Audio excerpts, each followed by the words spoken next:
Are you ready to take control of your life and start making real changes right now? Improving yourself isn't about waiting for the perfect moment or having everything figured out. It's about the choices you make today, even the small ones, that add up to big results over time. Imagine waking up each day with clear focus, feeling confident in your decisions, and making steady progress toward your goals. How different would your life be if you could build habits that keep you moving forward without getting stuck or overwhelmed? In this video, we'll explore simple, practical steps you can start using immediately to sharpen your mindset, manage your time better, and keep your progress on track. No complicated theories or empty motivation, just real, down-to-earth advice that works. Stay with me, and let's unlock the power you already have inside to improve yourself right now. Chapter 1. Clarify your values to guide every daily decision. Every day begins with choices. Some feel small, like what to eat or wear. Others carry more weight, like how you spend your time or who you allow into your circle. But behind all these decisions is a deeper compass that either guides you forward or keeps you spinning in place. That compass is your values. Most people never stop to ask themselves what truly matters to them. They rush through life, pulled in every direction by noise, pressure, and distraction. They wake up reacting instead of acting. That kind of life might look busy from the outside, but inside it feels hollow, disconnected, and scattered. If you want to improve yourself right now, the first and most important thing you must do is this: define your values clearly and live by them without compromise. Living without clear values is like driving without a map. You might be moving, but you're not going anywhere specific. You're just reacting to the next thing in front of you. But when you know your values, decisions become easier, discipline feels purposeful, life starts to feel like it has direction. You stop being distracted by what doesn't matter because you're anchored in what does. That's real clarity. That's power. And the best part is, you don't need anything external to start. It begins with you, and it begins now. Take a hard look at your daily choices. Ask yourself why you're making them. Are you working a job because you truly believe in what you do, or because it's just expected of you? Are you staying in certain friendships because they bring you peace and growth, or because they're familiar and easy? Are you using your time in ways that reflect what you value, or are you just filling space to avoid discomfort? Every single action you take reflects a value. Whether that value is strength, comfort, honesty, status, growth, or escape, your actions expose what you really believe in. The question is, are those the values you want guiding your life? Most people were never taught how to define their values.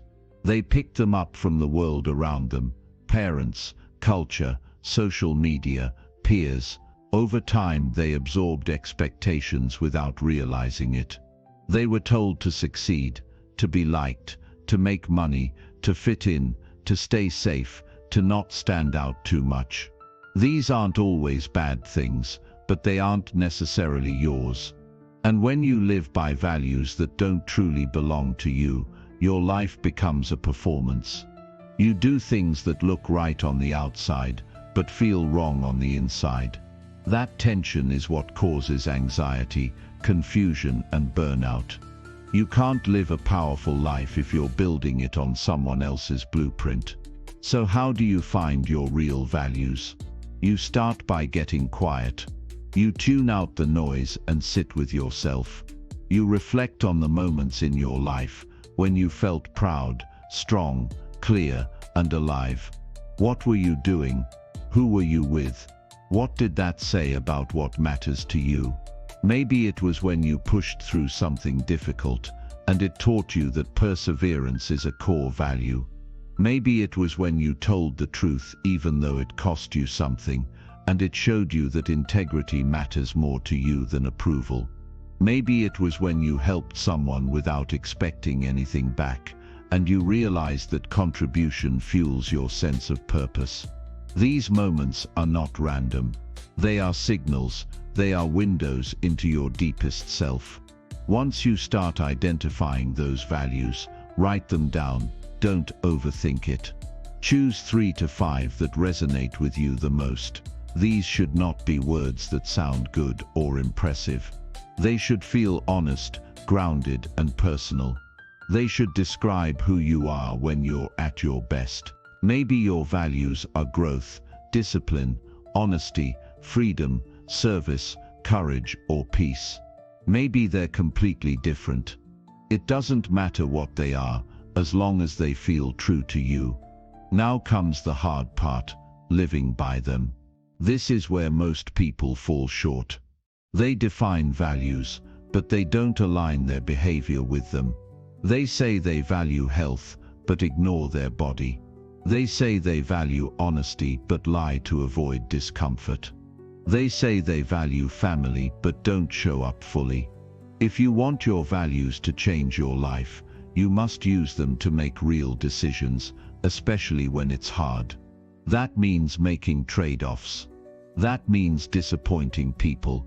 That means walking away from comfort and into challenge. But that's what builds strength. That's what builds character. Living by your values will not always feel good in the moment.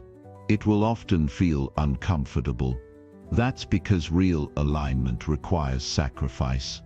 You might have to say no to things that once felt important.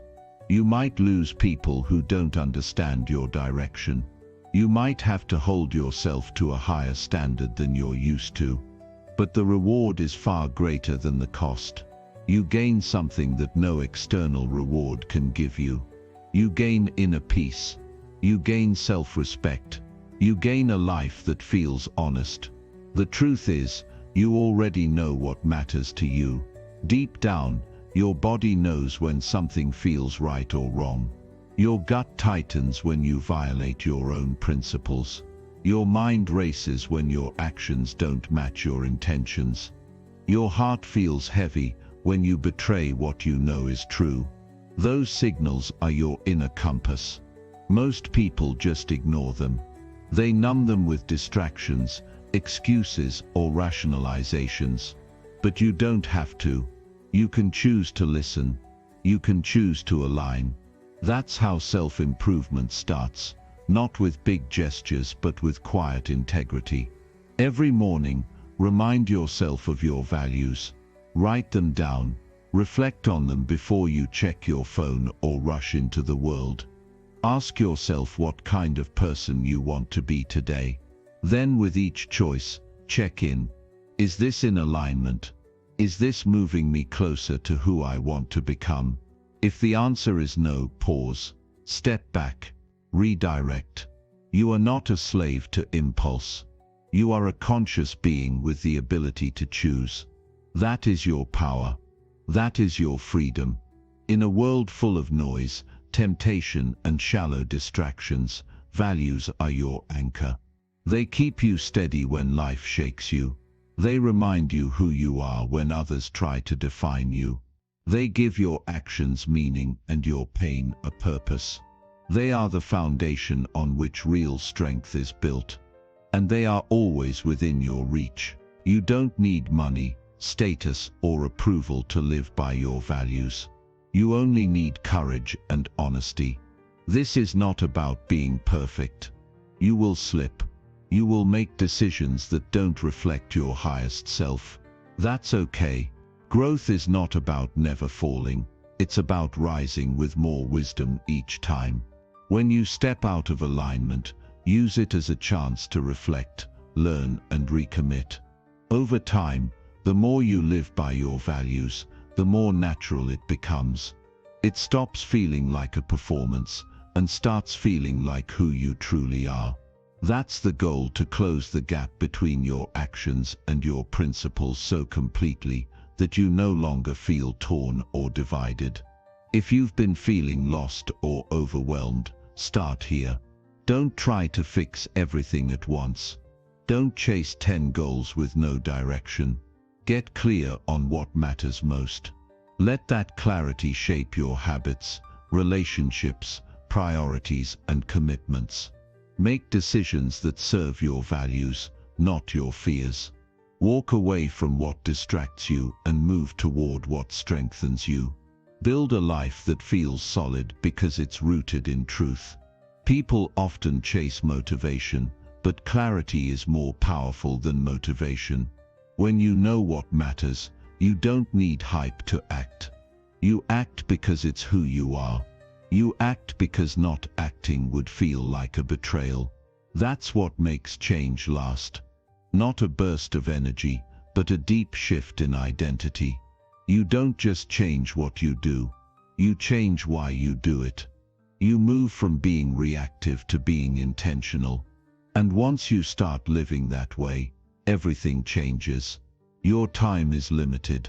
Every day you are exchanging hours of your life for something. Make sure it's something that matters. Make sure it reflects your values. If it doesn't, step away. You don't need permission to realign. You don't need to explain yourself to people who don't understand. You just need to act. Quietly, consistently, powerfully.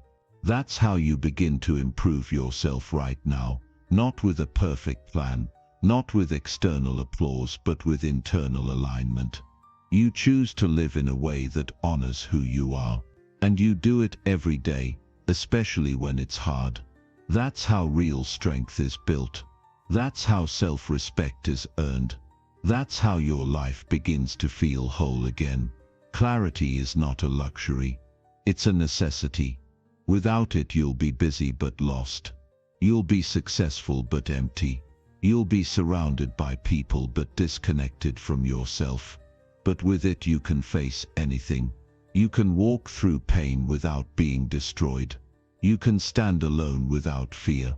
You can move through life with confidence because you know who you are and what you stand for.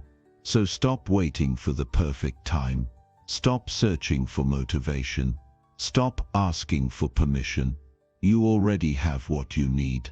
Your values are waiting for you to commit. Decide who you want to be. Define what you stand for. Then live like it matters, because it does. And once you start doing that, you'll feel something powerful: peace. Not because life is easy, but because you are finally living in truth. That's how you improve yourself right now. That's how you start winning from the inside out. Chapter 2. Commit to small, consistent steps toward lasting change. Change doesn't happen when you make a dramatic move.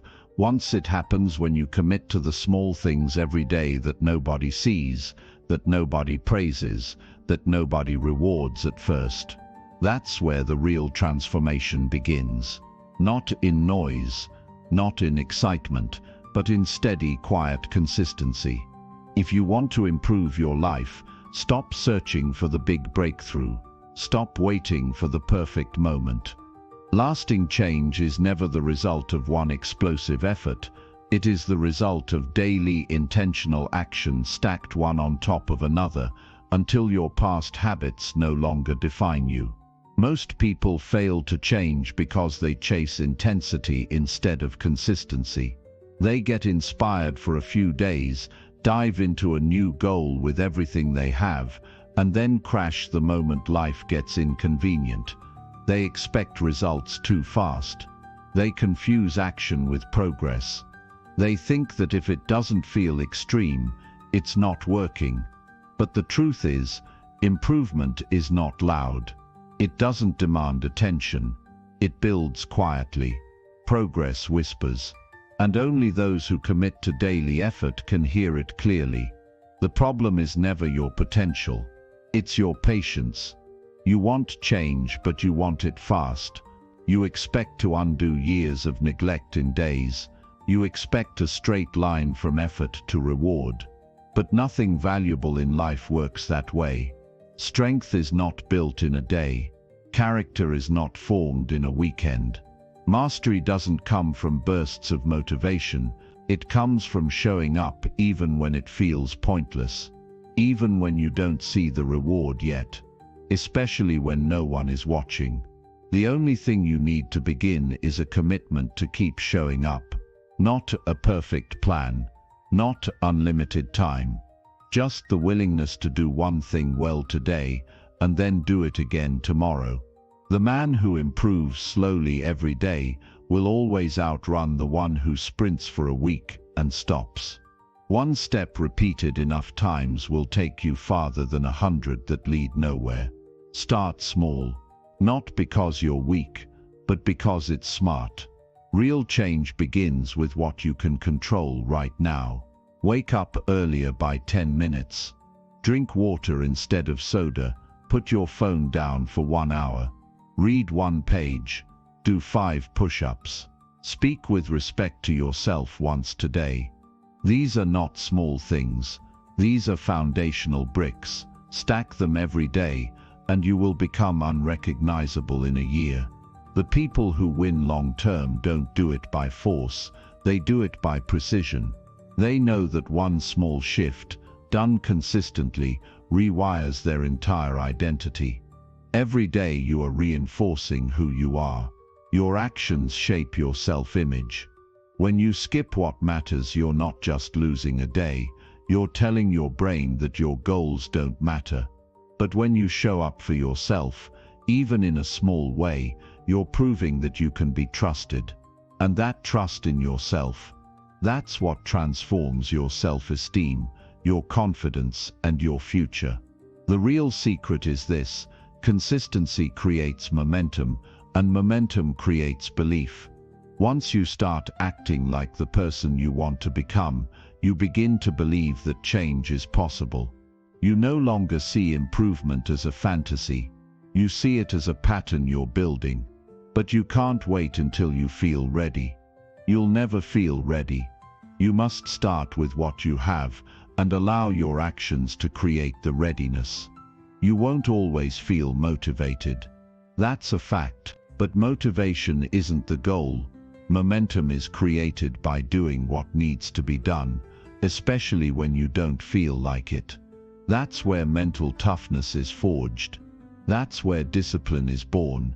If you only take action when you're excited, you're not committed, you're just entertained.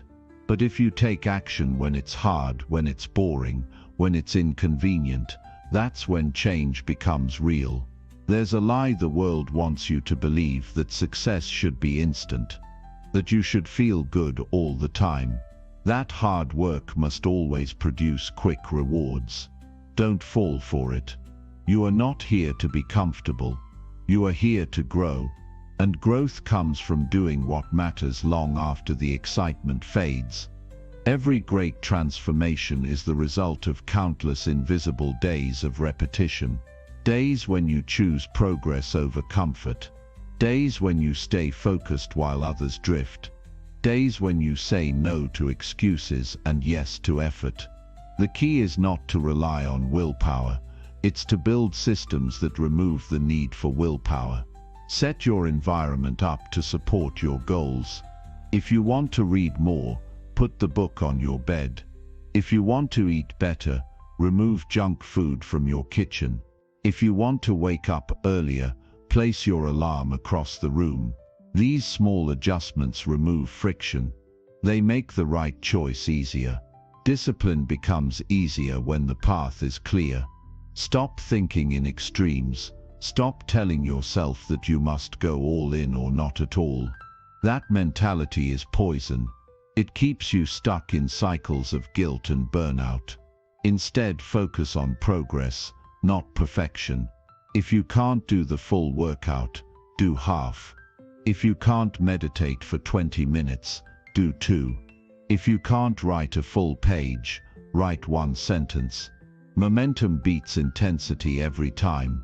And over time, those small efforts compound into results you never thought possible. There's no shortcut to mastery. But there is a path, and it's walked by those who stop waiting for ideal conditions and start acting right now. They understand that progress is not measured by how fast you move, but by how consistently you show up. They don't need applause. They don't seek permission. They are focused on what they can control today. And that focus repeated over weeks and months becomes unstoppable power. You'll be tempted to quit. You'll hear that voice that says it's not working, that you're not changing fast enough, that it's not worth it. Ignore it. That voice is fear. That voice is weakness trying to survive. It feeds on inconsistency. Starve it by taking action. Every small step is a blow against that inner doubt. Every step forward makes the voice quieter, until one day you don't hear it anymore. All you hear is clarity, purpose, and strength. Don't compare your journey to anyone else's. Their pace is not your problem. Their progress has nothing to do with your path. The only comparison that matters is who you were yesterday versus who you are today. If you're improving, even slightly, you are winning. And if you're not improving, don't panic. Recommit. Start again. One small step, that's all it takes. Understand this: your life is the sum of your habits, not your intentions, not your dreams, not your goals, your habits. What you do repeatedly shapes who you become. So ask yourself honestly, what are you repeating every day? Are those actions building the life you want? Or are they keeping you stuck? You don't need to overhaul your entire existence. You just need to begin replacing one weak habit with one strong one. And then repeat. Discipline is not something you're born with. It's something you build, brick by brick, day by day. You become disciplined by doing what you said you would do, by keeping promises to yourself, by choosing the harder path because you know it leads to strength. You don't need to be perfect. You just need to keep moving, even if it's slow. Especially if it's slow, don't wait until you're in the mood. Mood is a trap. Commitment is what matters. Show up tired. Show up unmotivated. Show up uncertain. But show up. That's what separates those who change from those who wish. Commitment means doing it when it's no longer fun, when it's frustrating, when it's inconvenient. If you can do that, you are already ahead of 90% of people. Your mind will resist change. That's normal. Your brain is wired for comfort and familiarity. It will try to pull you back to what feels easy. But you are not your brain's servant. You are its master. You tell it where to go. And you do that by choosing action over excuses. The first step is always the hardest. The second is easier. And by the 10th you start building momentum that carries you forward. Track your progress. Not to chase perfection, but to remind yourself that you're growing.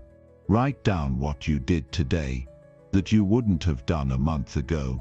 Measure consistency, not results. The results will come, but consistency is what builds belief. And belief is what fuels more action. Over time, your confidence grows. You stop needing outside validation. You know you're becoming better. You feel it. You're not broken. You don't need fixing. You just need to move forward, one small, strong step at a time. Stop waiting. Start with what you have. Start where you are. But start right now. The path to change isn't found in some distant future. It's created by the decision you make in this moment. The decision to show up. The decision to act. The decision to not give up on yourself again. You don't need to prove anything to anyone. You don't need to earn permission. You don't need to wait until the stars align. You just need to build, slowly, intentionally, day after day. You will be tempted to stop. Don't. You will doubt yourself. Keep going. You will wonder if it's working. Trust the process. The reward doesn't come instantly, but when it does, It will be worth every step. That's how real change happens. Not overnight, not in flashes of motivation, but through quiet, consistent steps repeated without drama or delay. This is your power. This is your time. Build your future by mastering today. One action, one decision, one step, over and over, until the life you want is the life you live. Chapter 3. Design a routine that supports your highest priorities. If you want to change your life, you have to take control of your days, because nothing changes until your routine does. Your future isn't built in random moments of inspiration. It's built in the structure you create for yourself. It's built in the hours you protect for your priorities. If you don't design your time, it will be designed for you. And if your days are designed by distraction, disorganization, or other people's demands, you will never become who you're meant to be. You must take ownership of your routine, like your life depends on it, because it does. The people who rise to the top are not more talented or more lucky. They've simply mastered their hours. They know what matters most, and they align their daily behavior with those values. They don't live reactively. They build their life deliberately. Every morning, they wake up with a plan. Every evening, they know exactly what they invested their energy into. And that clarity separates them from the majority, who wander through each day, hoping something good will happen by chance. Without a clear routine, you will default to the path of least resistance. You'll check your phone before your feet touch the floor. You'll waste your peak hours on meaningless tasks. You'll drift into obligations you didn't choose. That's not freedom. It's chaos dressed as convenience. But when you structure your time with purpose, your mind shifts. You begin to operate from intention instead of impulse. You don't chase time anymore. You command it. It starts with clarity. You need to know what actually matters to you, not what sounds good, not what other people think you should care about. Your highest priorities must be non-negotiable. If your health matters, it must be scheduled. If your goals matter, they must be planned. If your peace matters, you must guard it. A routine is not a prison, it's protection. It's the boundary that shields your time from being stolen by trivial things. Don't overcomplicate it. A powerful routine doesn't require perfection. It just needs alignment.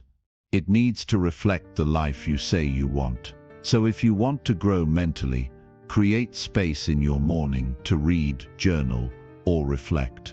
If you want to grow physically, block time to move your body without compromise. If you want to achieve your goals, prioritize deep, focused work over shallow busyness. Your routine should not reflect your past. It should reflect your future. One of the most powerful decisions you can make is to start your day on your terms.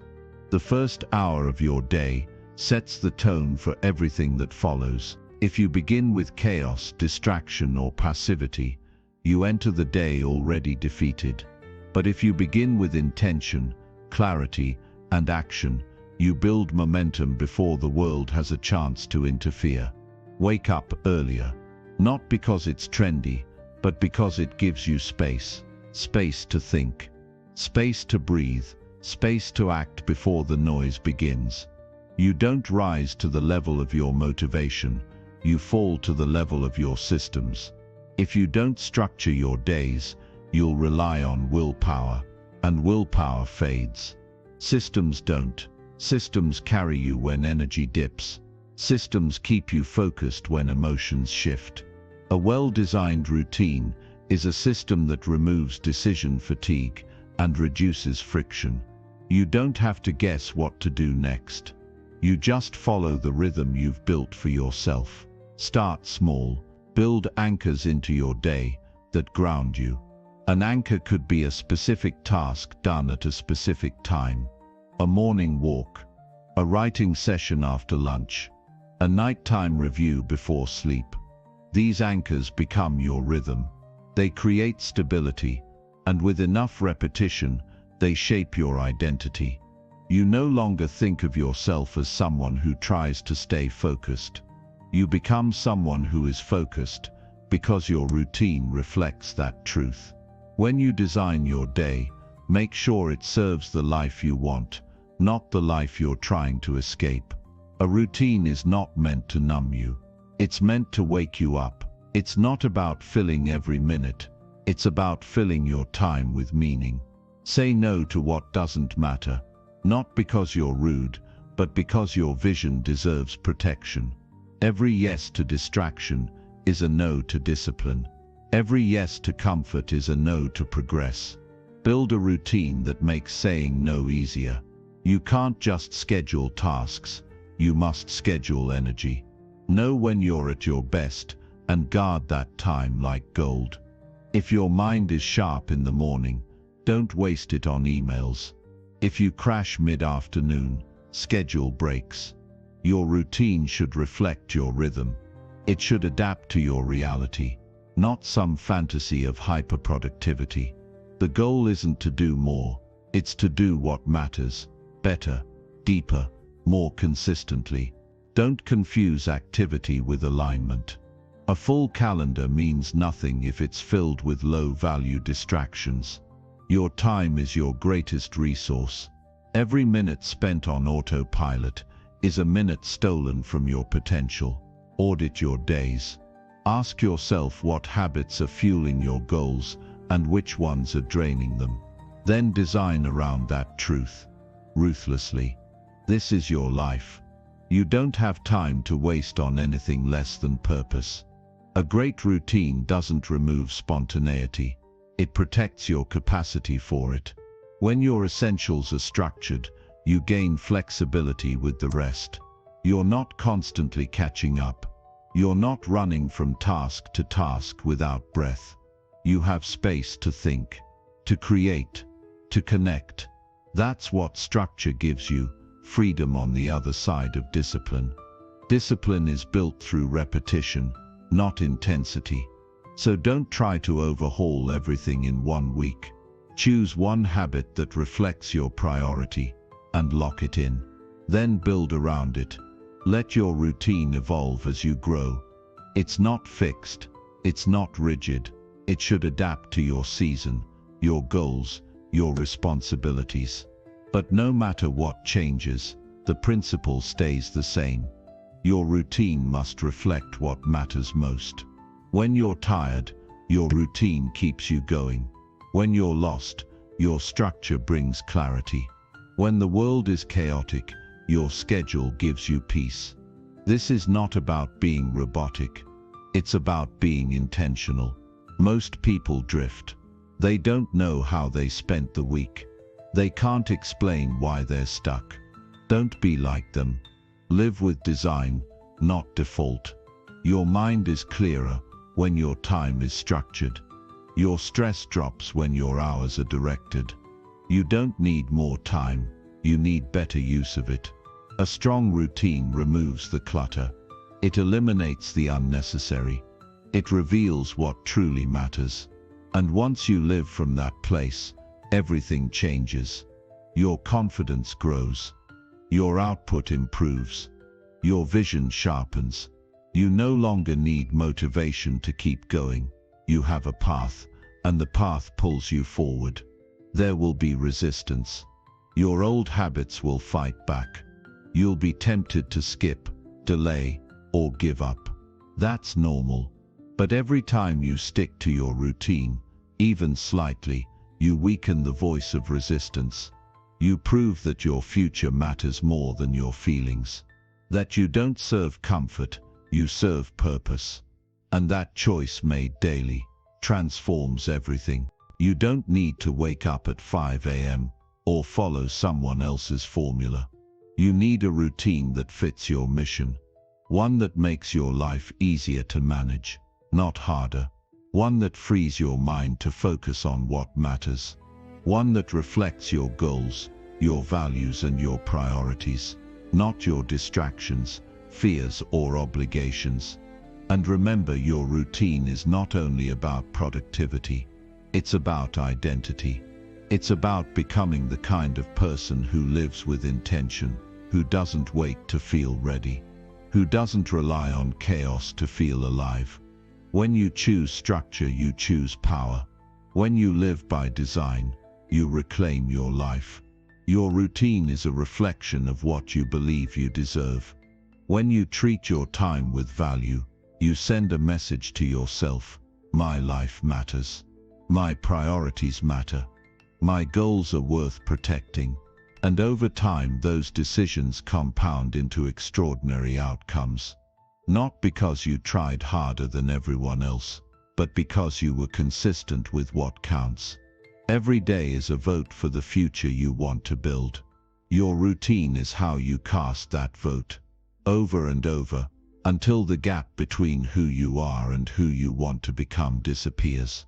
That's how you win, not all at once, but little by little, on ordinary days that most people waste. You're not most people.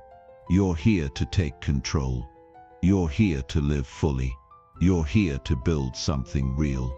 So stop letting your schedule reflect randomness. Stop drifting. Stop reacting. Design your day, protect your hours, honor your priorities, and let every decision reflect the person you are committed to becoming.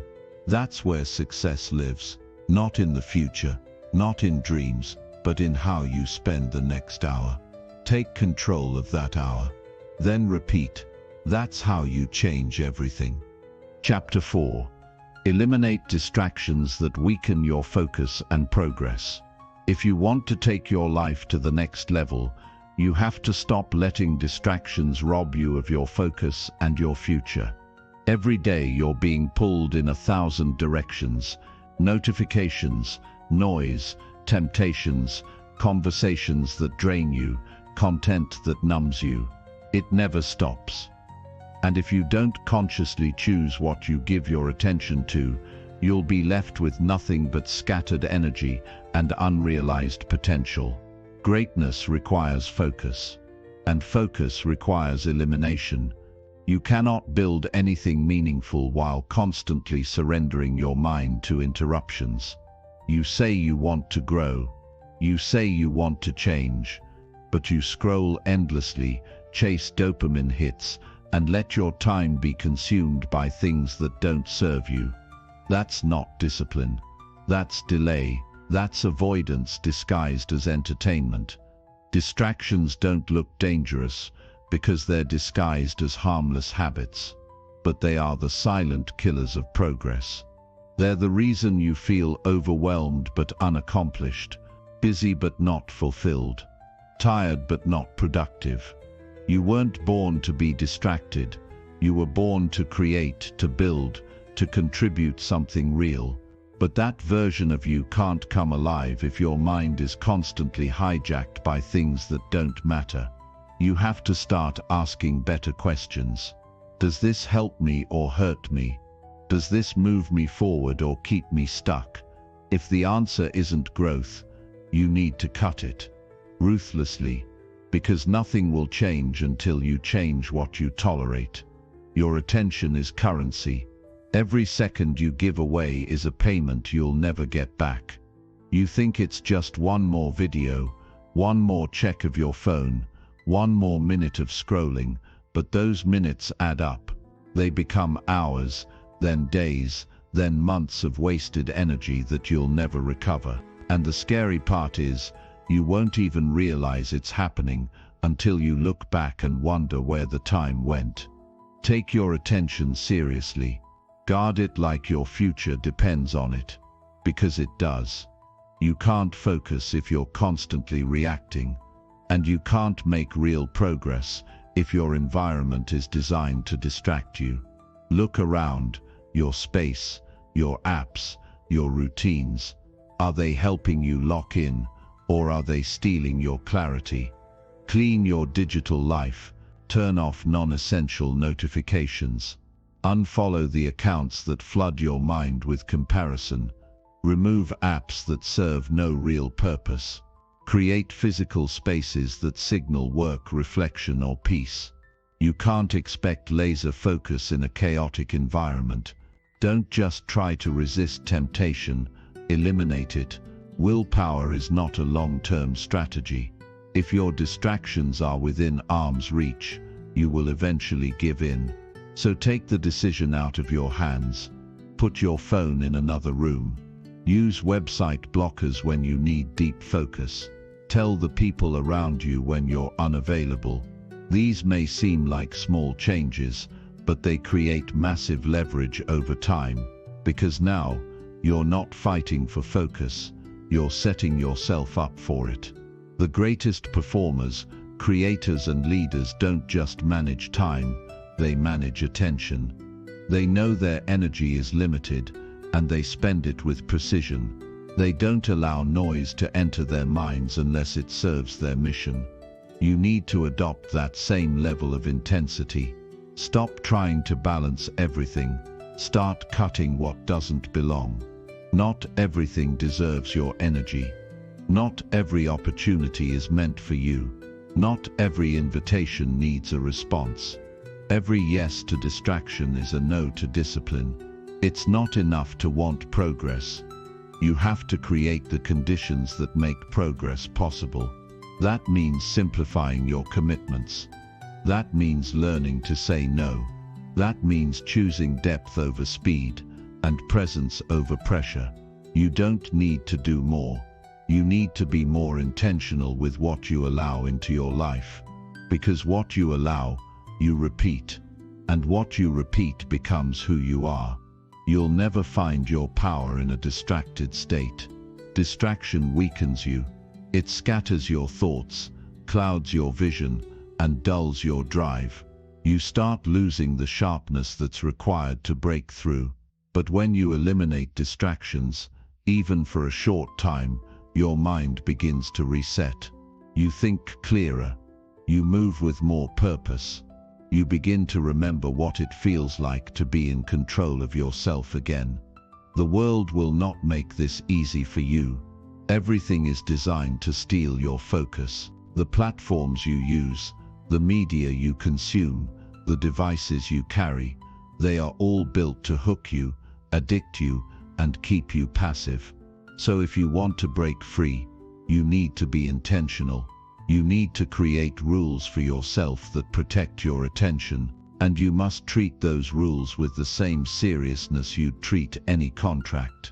Because when you break them, you're not just losing focus, you're betraying your future. Start carving out focus blocks in your day. Even just 1 hour of deep, undistracted work can move your life forward more than 10 hours of scattered effort. Put your phone away. Shut out the noise. Commit to one task and go all in. Feel what it's like to actually finish something, to give your full mind to one thing. That kind of focus is rare, and that's exactly why it's so powerful. It separates the amateurs from the achievers. You are not lazy. You are distracted. You are not unmotivated. You are overstimulated. You are not broken. You are simply disconnected from your power. And that disconnection is caused by the small, subtle choices you make every day. The ones that seem harmless in the moment but accumulate into a lifestyle that keeps you stuck. Reverse that pattern. Reclaim your time. Protect your peace. When you eliminate distractions, you'll realize how much time you actually have. Time that was buried under the noise. Time that can now be invested into your goals, your growth, your well-being. You'll start to see progress where there used to be frustration. You'll start to feel proud of what you're building, not just busy with what you're doing. And that shift will give you the confidence to go even deeper. Don't wait for the perfect moment to get focused. Create it. Turn off the world. Open your notebook. Sit with your thoughts. Build something real. It doesn't matter if it's small. What matters is that it's yours. You don't need to perform for anyone else. You just need to stay loyal to what matters. And that loyalty is shown through your actions, through what you choose to focus on and what you refuse to tolerate anymore. You will face temptation. You will get bored. You will want to check your phone, open another tab, look for an escape. But in that moment, you have a choice. You can feed the habit that keeps you scattered, or you can build the one that makes you stronger. You can give in, or you can go deeper. Every time you choose focus, you build a version of yourself that is harder to break and easier to trust. Focus is a muscle, and like any muscle, it gets stronger through consistent resistance. The more you protect it, the more you build it, and eventually it becomes your default mode. You stop craving distraction. You start craving clarity. You stop looking for noise. You start looking for depth. That's how you transform, not through hype or hustle, but through discipline and deletion. So look at your life right now. What's stealing your time? What habits drain your energy without giving anything back? What do you keep saying just for a minute that ends up taking hours? Be honest. Then cut. Replace the distractions with presence, with practice, with progress. The more you clear away, the more space you create for real growth. You don't need to do this perfectly. You just need to begin. 1 hour without distraction, 1 day with intention, 1 week of commitment. That's how momentum builds. And once you feel it, once you see how much better life feels without the constant noise, you won't want to go back. You'll crave the stillness. You'll seek the silence. Not because it's easy, but because it's yours. Don't underestimate the power of removing just one distraction from your life. That one decision can open a door to a completely new level of clarity and strength. Because focus isn't just about getting things done. It's about becoming someone you trust, someone you respect, someone who follows through. You have dreams inside you that require deep attention, not divided attention, not occasional interest. They require your full presence. And until you learn to eliminate what doesn't matter, those dreams will remain stuck inside you. They will fade slowly, not because they weren't real, but because they weren't protected. Don't let that be your story. Build a new one where you're focused, clear, and fully alive. One where your energy is no longer wasted on the trivial. One where your progress is undeniable, because your priorities are unshakable. And it all starts with a single decision to eliminate the distractions that weaken your focus and steal your progress. Make that decision now. Then repeat it every day. That's how you take your power back. That's how you win. Chapter 5. Build strong habits through daily intentional repetition. If you want to completely change your life, you need to start doing the right things daily until they become automatic. That's how transformation happens, through relentless repetition of intentional actions. Not through hype, not through random bursts of motivation, but through discipline that shows up every single day, whether you feel like it or not. You don't build a powerful life by accident. You build it by showing up for your habits like they're your lifeline, because they are. Every habit you form is a brick in the foundation of your future. And if you keep placing those bricks one at a time, with precision and consistency, you'll eventually build a life that can't be knocked down by setbacks, doubt, or external pressure. But that takes deliberate repetition.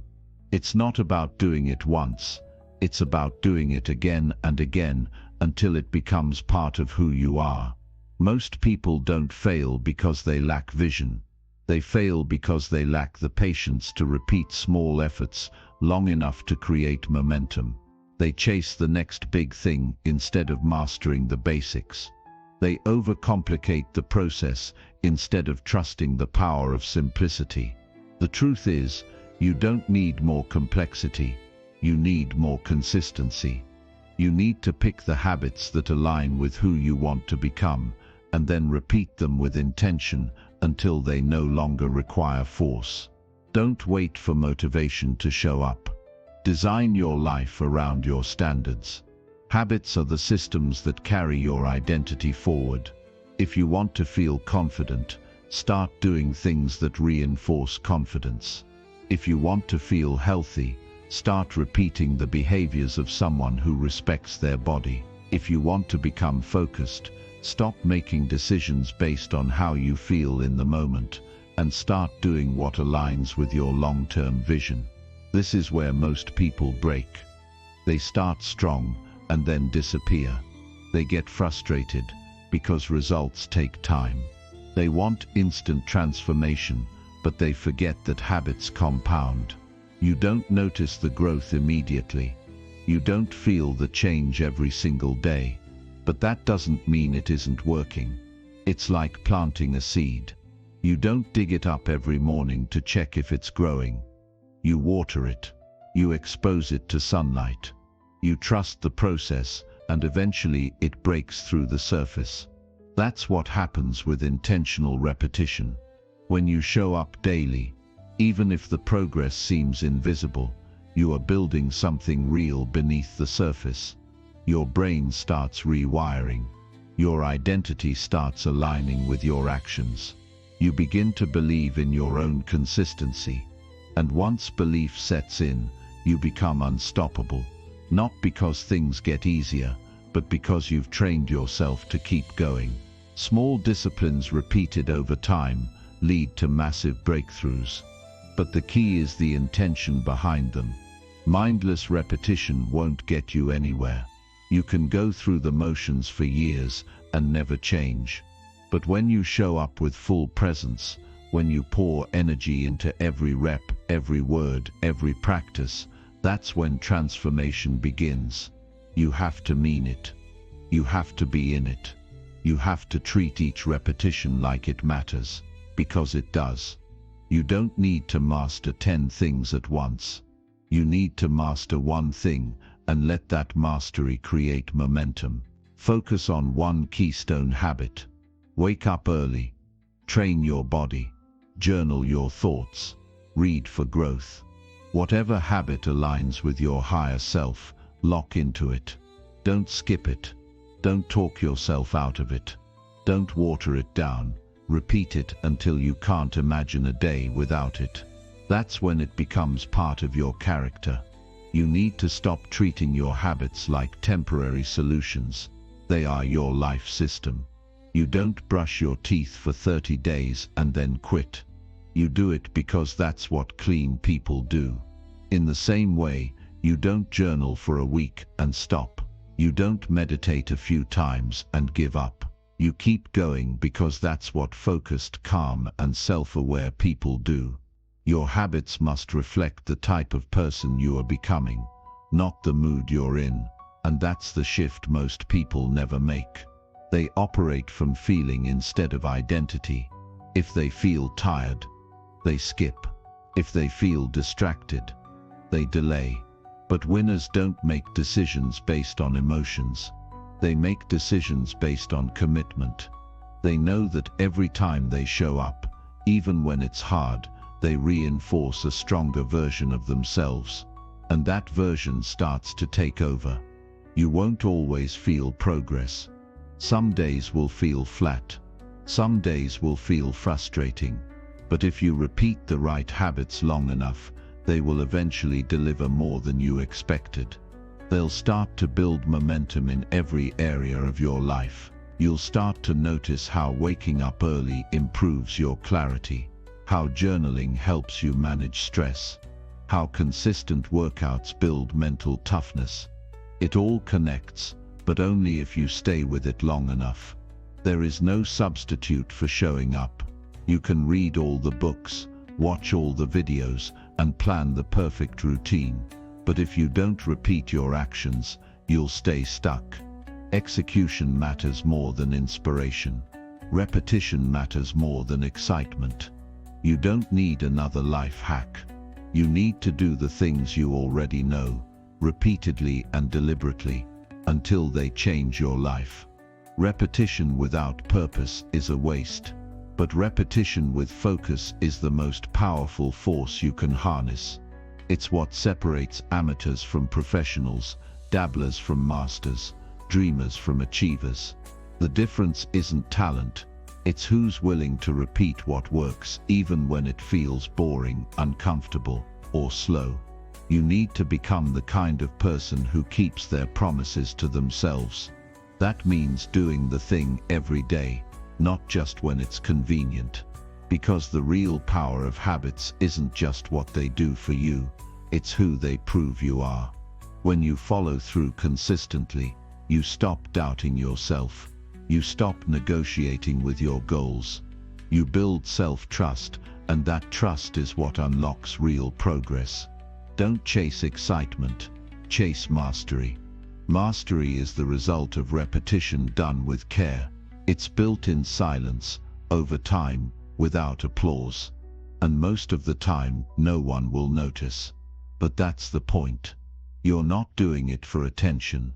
You're doing it because you know that success is found in the boring, invisible repetitions that most people aren't willing to endure. You need to get addicted to the process, not the outcome. Results are not guaranteed on your timeline, but effort always compounds. Every time you show up, you are separating yourself from those who don't. Every time you choose discipline over comfort, you are stacking strength. And eventually, those tiny daily actions will add up to something massive. Track your repetitions, not for validation, but for momentum. Watch how consistent you've been. Use that as proof that you can keep going. One day becomes 3, 3 becomes 7, a week becomes a month becomes a mindset, and that mindset becomes the way you live. You won't always be perfect. You'll slip, you'll forget, you'll have off days. That's okay, but never let a mistake become a pattern. Miss once but never twice. Fall off, but always get back up. That's the power of repetition. It doesn't demand perfection. It just demands persistence. Keep returning. Keep doing. Keep showing yourself who you are. This is how you win. Not in one big moment, but through thousands of small decisions. Through every early wake-up, every disciplined workout, every focused writing session, every healthy meal, every time you show up when it's hard, you are proving to your future self that they can count on you. And that trust is worth everything. Don't let your past define you. Let your habits redesign you. You don't need to become someone new overnight. You just need to start acting like the person you want to be, daily, intentionally, and repeatedly. That's how change becomes permanent. Not through force, but through rhythm. Not through pressure, but through alignment. If you feel stuck, ask yourself what you've been repeating, because your life is a reflection of your patterns. If you change the pattern, you change the outcome. It won't happen in a week. It won't happen in a month. But it will happen if you refuse to give up on your habits. And when it does, it won't feel like a breakthrough. It'll feel like the natural result of everything you've been doing all along. That's the reward of daily repetition. It sneaks up on you. One day you wake up and realize you've become the person you once only imagined. Not because of luck, but because of intention, because of discipline, because of relentless repetition. That's how real change happens. Chapter 6. Set clear, measurable goals to track your success.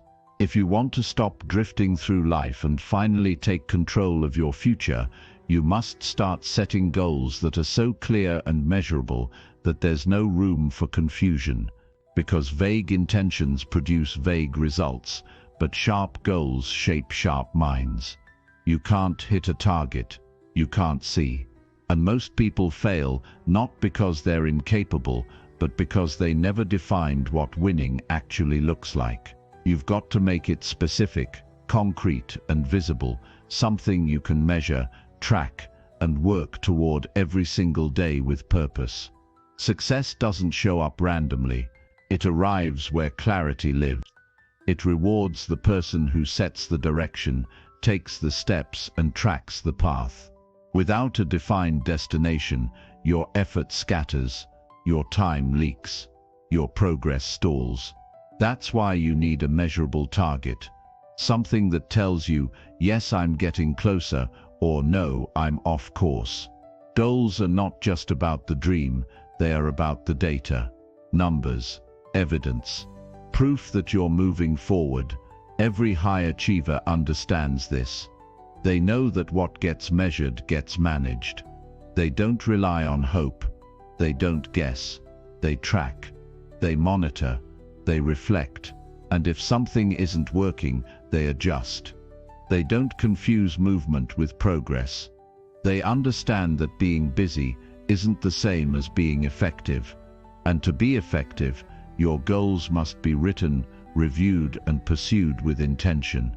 When your goal is clear, your mind stops wandering. You no longer waste energy on what doesn't matter. You don't entertain distractions, and you don't make impulsive decisions.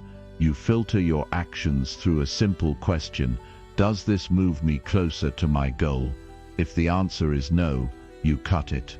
If the answer is yes, you double down. That's how you eliminate confusion. That's how you build momentum. You have to make your goals measurable so you can feel the progress. Humans thrive on visible results.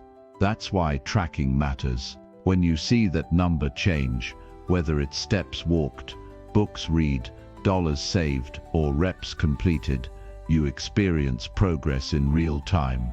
And that sense of forward motion fuels even more discipline. Progress breeds confidence, and confidence increases effort. It becomes a feedback loop of growth. But that loop only works if the goal is specific and measurable. You can't just say, I want to get better. Better at what? How will you know? When will you arrive? Don't leave your future in the hands of ambiguity. Define it. Describe it. Write it out in measurable terms. Instead of I want to be healthier, say I will work out 5 times a week, track my meals, and lose 10 pounds in 12 weeks. Instead of I want to grow my business, say I will increase my monthly revenue by 25% by acquiring 10 new clients. These are goals that give you something to aim for and a scoreboard to track your movement. The more precise your goals, the more powerful your execution. Specificity sharpens focus. You don't just work, you work towards something, and that something pulls you out of bed, keeps you locked in when others quit, and gives your discipline a direction. Without that clarity, your actions float. With it, they cut through distractions like a blade.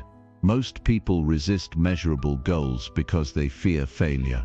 They don't want to track progress because they don't want to face reality. But that mindset keeps them stuck.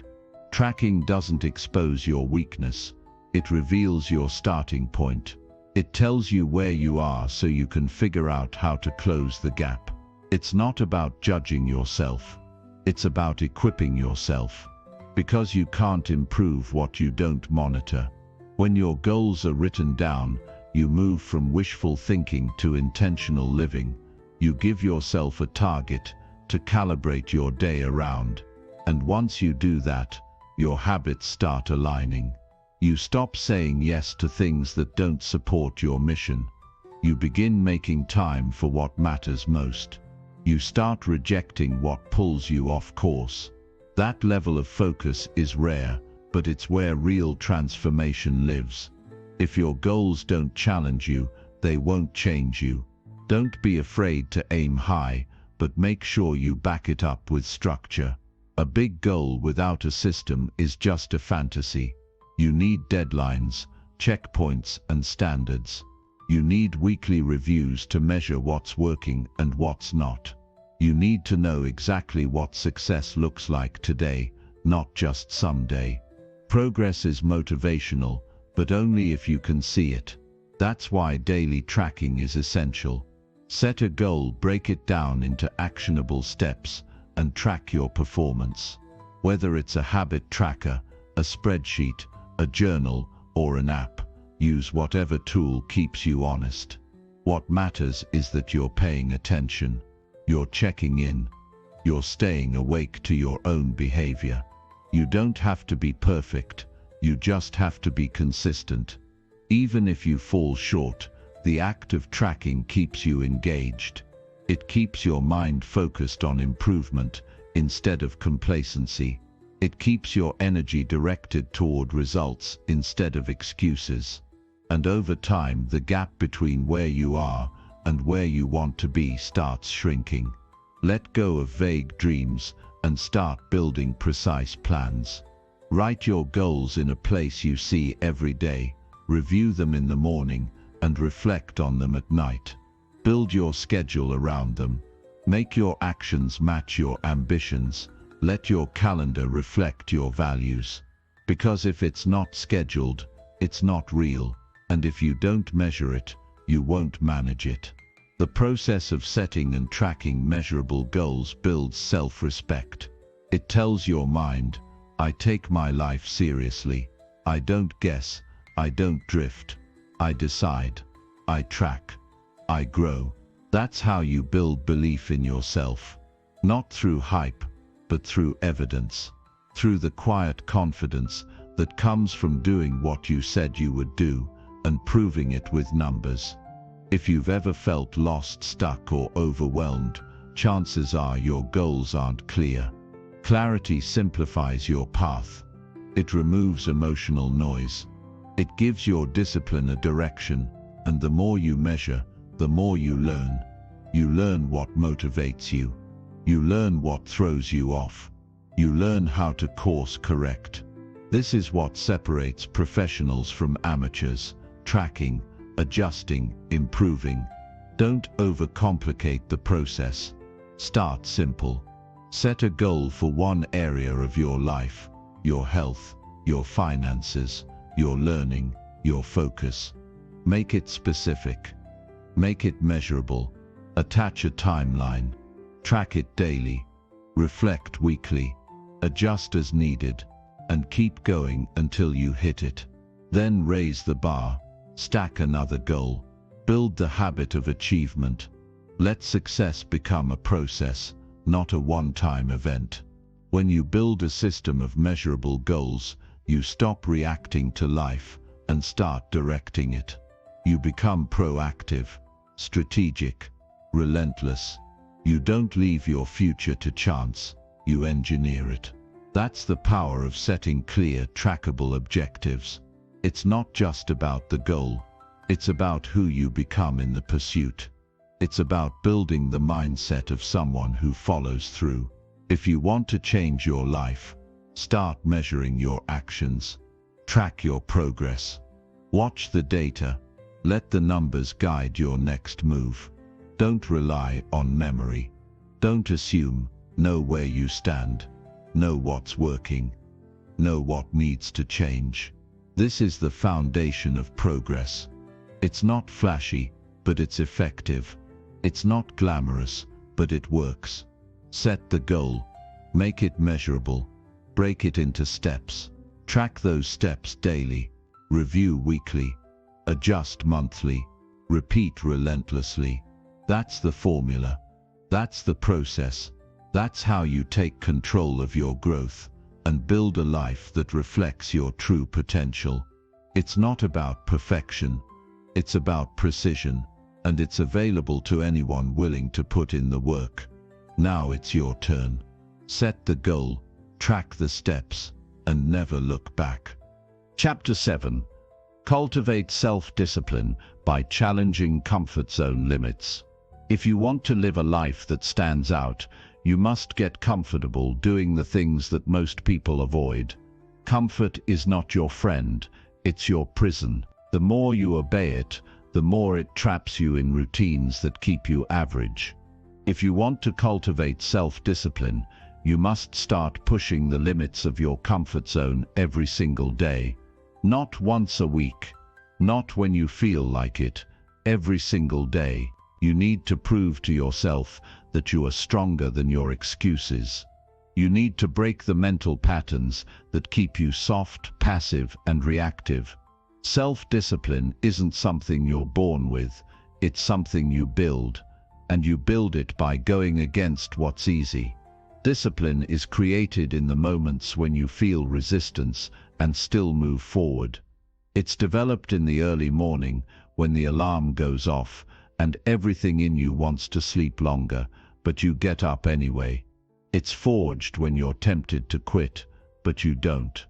Every time you step into discomfort with intention, you train your mind to listen to you, not your emotions, not your cravings, not your fears.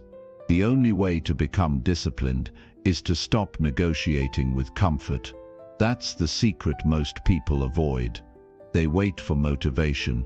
They wait for the perfect timing. They wait until they feel ready. But discipline doesn't care about your feelings. It's a decision you make when no one is watching. It's the invisible foundation that strong lives are built on. Comfort never builds anything lasting. It only weakens your edge, your hunger, your standards. You must challenge your limits because they are self-imposed. Most of the boundaries you think are real are nothing but thoughts you've accepted without testing them. Start proving those thoughts wrong. Wake up earlier, train harder, work longer, say no to easy temptations, choose the harder path, not because it's fun, but because it forces you to grow. Every time you embrace difficulty, your threshold expands. And the more you expand, the less power comfort has over you. Real growth happens when you go beyond your preferences. Anyone can be disciplined when it's easy, but that's not real discipline. True discipline shows up when it's cold outside, when you're tired, when no one is cheering you on, and you still keep going. It's about living by principle, not preference. It's about deciding that your goals matter more than temporary comfort. And once you lock into that mindset, nothing can stop your progress. Most people avoid discomfort because they're afraid of pain, but what they don't realize is that staying in your comfort zone is also painful. It's the pain of regret, the pain of missed opportunities, the pain of mediocrity. And that pain lasts far longer than the short discomfort of growth. When you choose discipline, you choose the short-term struggle that leads to long-term power. When you avoid it, you choose a life of settling, and that is far more dangerous. You don't have to take giant leaps every day. You just have to do something uncomfortable on purpose. Every time you push your limits, you send a message to yourself, I'm not here to coast. I'm here to lead. That might mean finishing a workout you want to quit. It might mean saying no to a craving. It might mean choosing focus over distraction. Small wins, compounded daily, build iron discipline. Not by accident, but by design. Stop waiting for courage to show up before you act. Discipline comes first. The more you do hard things, the more your brain learns that discomfort is survivable. You stop flinching.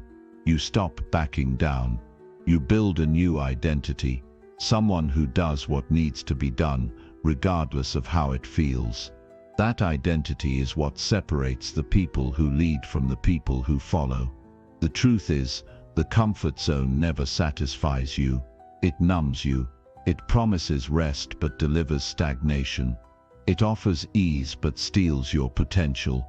That's why you must break out of it before it becomes your normal. Comfort never tests your character. Discipline does, because discipline means doing the opposite of what's easy, and that's what makes you dangerous. When you challenge your comfort zone, you also challenge your mindset.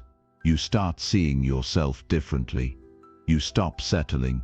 You start expecting more from yourself. You begin to realize that you were capable of far more than you believed.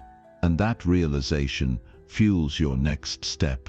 That's how momentum is created, not through inspiration, but through disciplined action that builds belief. Every challenge you face is an opportunity to practice self-discipline. Every time you resist temptation, you get stronger. Every time you silence your excuses, you gain more control. Every time you push forward when it's hard, you raise your internal standard. You become the kind of person who doesn't fold under pressure. You build a mind that is steady, sharp and focused. That is not something you inherit. That's something you train. It's not about punishing yourself, it's about liberating yourself from the chains of weakness. When you voluntarily choose hard things, you're not suffering, you're strengthening. You're creating the version of you that can handle life's demands without crumbling. You're building a mental armor that protects your mission when life throws chaos at you. Discipline makes you trust yourself. It proves that you're not just full of talk. It shows you that when you say you're going to do something, you follow through. That kind of trust is rare, and it's earned. You earn it through repetition, through consistency, through showing up even when it's uncomfortable, inconvenient, and unpopular. Start simple. Choose one thing every day that challenges you. It could be as small as ending your shower with cold water, as focused as doing 10 more reps at the gym, as precise as waking up when your alarm rings without hitting snooze. These are not trivial. They are tools. They are the bricks that build the mental fortress you need to face life head-on. Discomfort is your teacher, and self-discipline is your reward for showing up to class. This isn't a temporary fix. This is a way of living. Discipline is not something you do for 30 days. It's something you adopt for life. It becomes your identity. It becomes your compass.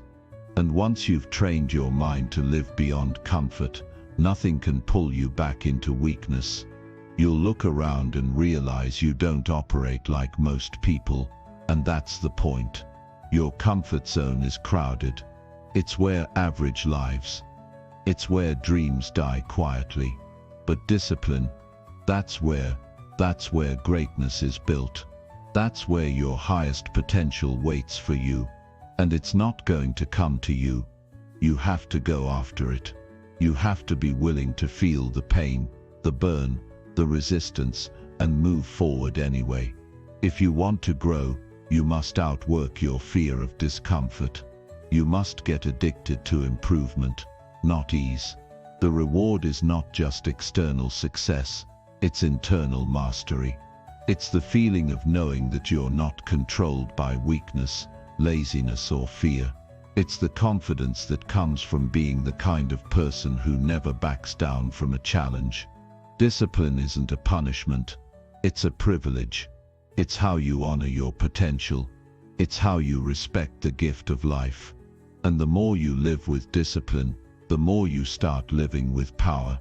Power over yourself, power over your habits, power over your future. This power doesn't come from comfort. It comes from courage. The courage to go where most people won't. The courage to keep climbing when it's hard. The courage to say no when the world wants you to settle. You already have what it takes, but you must prove it to yourself through action. You must build discipline like a muscle, day by day, rep by rep, challenge by challenge. Start small but stay consistent. Refuse to negotiate with excuses. Eliminate the option to quit. When it gets hard, smile. Because that's the moment discipline is being built. Everything you want requires discipline. The dream, the confidence, the respect, the strength. It's all on the other side of your comfort zone. So step into it, feel the resistance, and move anyway. That's how you rise. That's how you evolve. That's how you lead yourself to the life you were meant to live. No shortcuts, no escape routes. Just you, the discomfort, and the decision to grow stronger through it. Every day, no matter what. Chapter 8. Improve your focus with purposeful single-task commitment. You're not scattered, you're just distracted, because you're doing too many things at once and finishing none of them with real intensity. The world doesn't need you half-present, it needs you fully engaged in what matters. If you want to dominate your day and move forward with real clarity, you have to stop juggling everything and start mastering one thing at a time. This is where true power begins. Single-task commitment is not a nice suggestion. It's the discipline that separates average results from massive breakthroughs. Your focus is your superpower, but if you keep handing it out to everything and everyone, you'll never know what you could have built with it. Every time you multitask, you're stealing energy from your best self. You're dividing your attention into fragments so small that nothing you do feels meaningful. That's why most people live in a constant state of frustration. They touch 100 things a day and complete none of them with excellence. They think they're being productive because they're busy, but all they're doing is spinning in circles. Focused energy is what moves you forward. One task, one priority, one direction. Anything less is sabotage disguised as effort. Commitment to a single task is a decision to take your time seriously. It's you saying, I'm here, I'm locked in, and I'm going to finish what I start. That decision changes everything.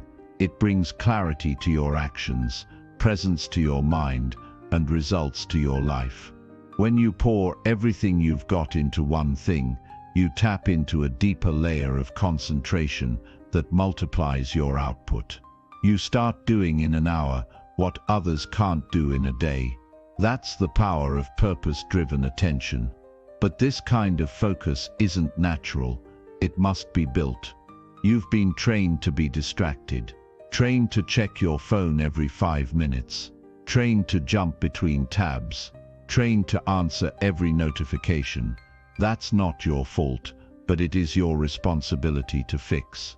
Because every time you let yourself be pulled in a dozen directions, you're weakening the muscle of attention, and without attention, you cannot create anything great. You can't grow, you can't lead, you can't win. You're always reacting, always catching up, always exhausted. The path forward is discipline. Discipline to block distractions, discipline to start and finish one thing before moving to the next. Discipline to say no to anything that dilutes your momentum. And that discipline begins with a commitment to simplicity. Simplicity doesn't mean doing less, it means doing what matters, without noise, without interruptions, and without hesitation. You select the most important task, and you give it everything. That's how focus becomes a weapon. And when you start working like this, fully present, deeply engaged, your brain rewires itself. You train it to stay in the moment. You develop cognitive endurance, you build mental strength, and suddenly, tasks that once felt overwhelming become manageable. You get more done, with less stress, in less time. That's not magic, it's mastery. This is not about perfection, it's about commitment. You'll get distracted sometimes. That's normal. What matters is how quickly you bring yourself back. Every time your mind wanders and you redirect it to the task in front of you, you're getting stronger. You're sharpening your ability to choose your focus rather than being owned by it. That's a rare skill in a world built on attention theft, but it's a skill that will set you apart in everything you do. You have to guard your focus like it's your most valuable asset, because it is. The people who win big in life are not necessarily the smartest, the fastest, or the most talented. They're the ones who can focus deeply for extended periods of time without quitting. They pick their lane and stay in it long enough to build momentum. While everyone else is scattered, they're concentrated. While others are busy being busy, they're producing results that change their lives. You will not find your power in scattered energy. You will find it in full alignment. Align your actions with your values. Align your schedule with your priorities. Align your effort with your intention. That alignment begins when you stop doing everything and start doing one thing well. That's not limiting, it's liberating. Because when you focus on one meaningful task, you feel progress. You experience flow, you taste purpose, and that fuels everything else. The mind becomes stronger through deliberate practice. If you train it to jump around, it will never settle. If you train it to stay on one task until completion, it will obey. You are not your distractions. You are the one who chooses whether to follow them or to rise above them. Choose strength, choose presence, choose single task commitment, not for productivity alone, but for your peace of mind. Think about how much energy you waste trying to do everything. The switching, the anxiety, the half-finished work. It drains you, it keeps you in survival mode. But when you focus on one task with intention, you create momentum. That momentum builds confidence, and that confidence changes your relationship with work. You no longer dread the process, you control it, you master it. You become efficient, sharp, and reliable. Most people don't get this. They think doing more means achieving more. But that's a lie. Doing more often means getting less done, because your energy is divided and your results are diluted. True achievement comes from depth, not speed. It comes from focus, not frenzy. It comes from putting your whole self into one thing at a time and seeing it through, no matter how small the task. That's how you build a legacy, one clear action at a time. You don't need more time. You need more focus in the time you already have. You don't need more tools or hacks. You need the discipline to ignore what's irrelevant.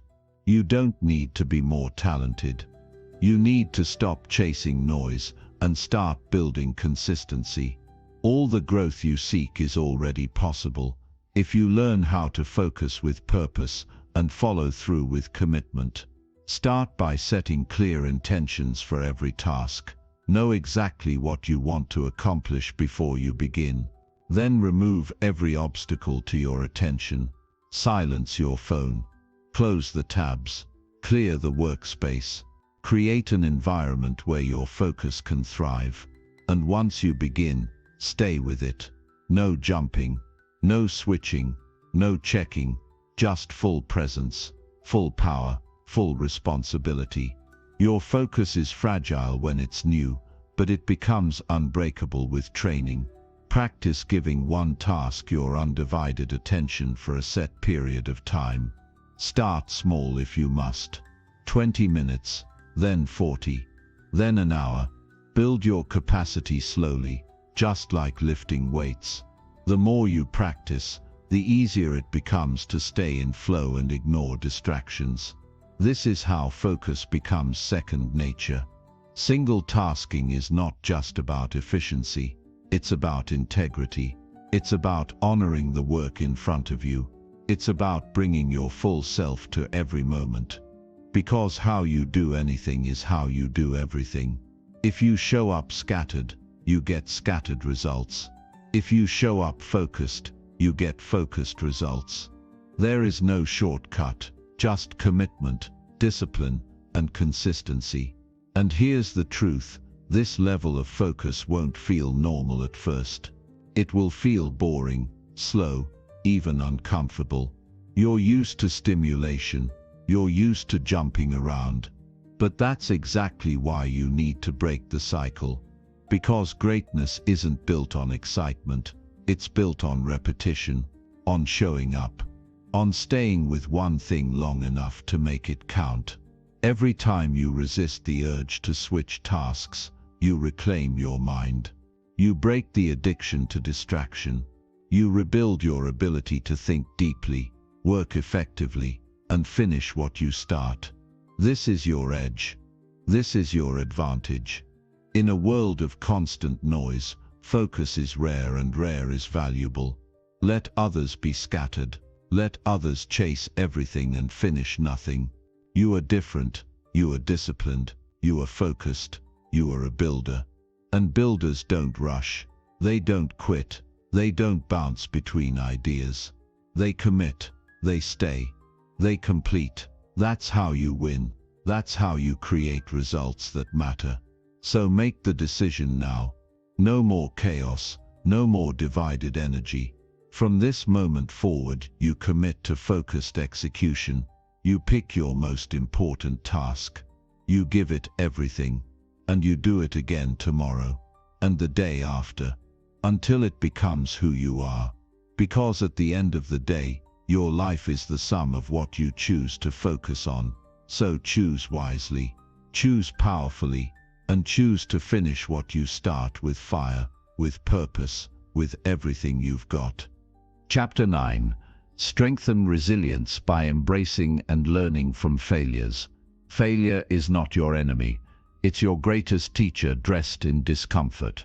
The problem isn't that you failed. The real problem is how you respond when failure hits.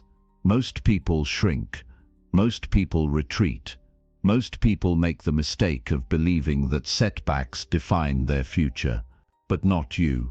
You were built to learn from the fire, not fear it. You were made to take the blows and still keep moving. And if you want real resilience, not the fake motivational kind, then you need to face your failures with open eyes, not excuses. Because every time you fall and choose to rise again with wisdom, you become unbreakable. You don't become strong by winning all the time. You become strong by taking the losses, understanding what they're trying to teach you, and refusing to quit. That's how resilience is forged, not in perfection but in persistence. Every failure contains a message, and if you ignore it, you stay stuck. But if you lean in and listen, you evolve, you adapt, you sharpen your instincts, you expand your capacity to handle pressure. The pain of failure is not there to punish you, it's there to prepare you. Resilience doesn't show up when everything is going well. It shows up when your plans fall apart, when your expectations get crushed, when nothing goes the way you wanted it to. That's when you discover what you're made of. That's when you stop being soft. That's when you stop making excuses and start owning the experience. You start saying to yourself, this didn't break me, this built me. Because that's exactly what failure is: construction, not destruction. It builds something inside you that comfort never could. You have to stop running from what didn't work. You have to stop pretending failure doesn't happen. You have to stop covering up your losses like they're shameful. They're not. They're necessary. They're feedback. And feedback is power, if you're willing to face it. Most people avoid it. Most people hide behind pride. But that just means they stay in the same cycle, repeating the same mistakes, blaming everything around them. That's weakness. You're not here to play weak. You're here to evolve. And evolution requires failure. It demands it. Because without the fall, you'll never discover how strong you really are when you decide to rise. Think about the greatest breakthroughs in your life. The real turning points. Chances are, they didn't come when things were easy. They came when something hurt, when something failed, when something forced you to change. That's how this works. Adversity cracks open the surface so the deeper strength can rise. But only if you let it. Only if you don't waste the pain. Because pain that's not examined becomes pain that's repeated. And repeated failure without growth is just wasted time. So how do you grow from it? You don't just move on. You don't just say, oh well. You study it. You ask hard questions. What went wrong?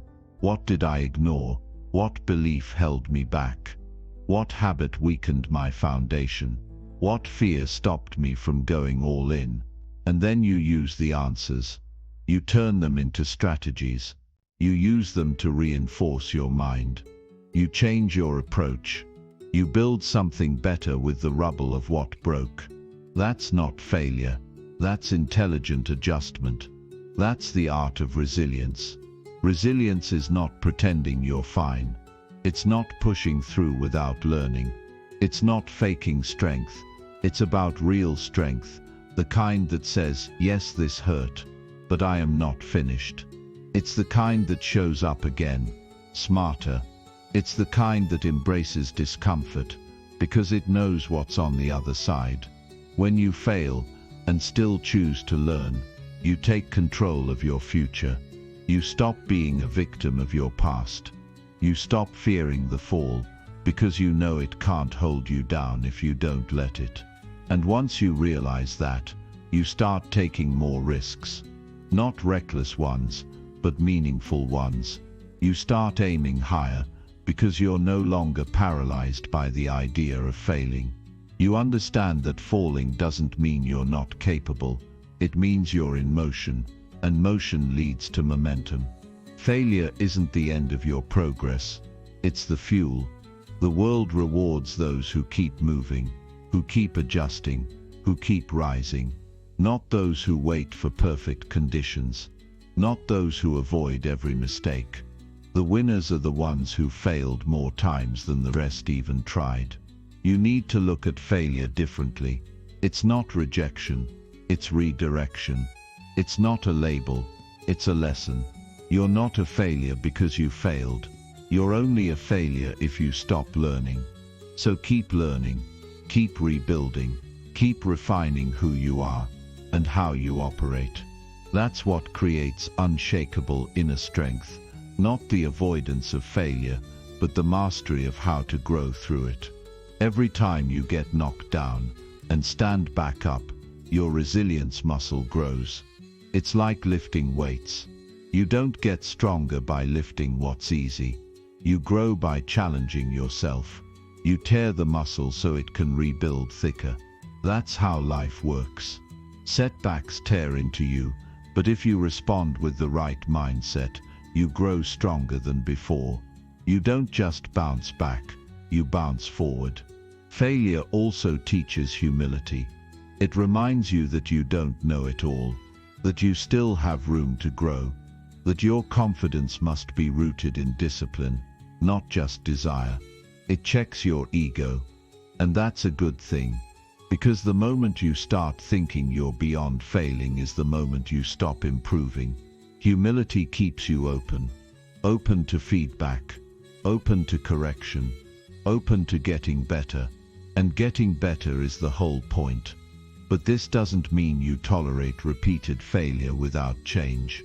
Learning from failure means you examine it deeply, make real adjustments, and never repeat the same mistake twice. It means you take ownership. You don't blame your circumstances. You don't point fingers. You look in the mirror and say, this one's on me, but it won't happen again. That's how champions think. That's how leaders operate. That's how real progress is made. You can't become emotionally tough by hiding from pain.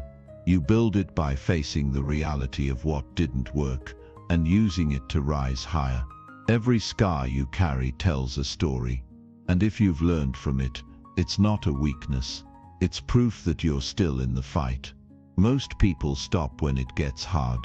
Most people panic when they stumble. But you take the hit, learn the lesson and keep going. That's resilience.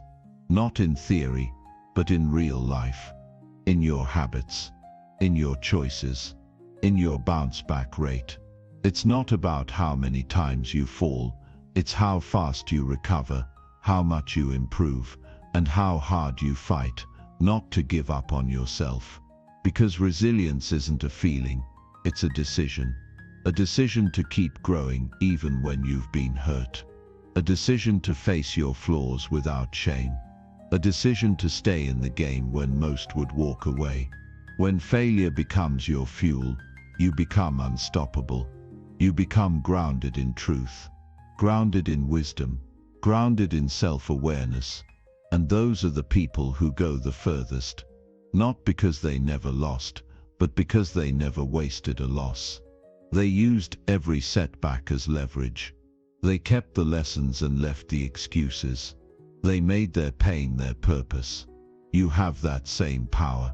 Every single setback in your life can become a stepping stone if you choose to learn from it.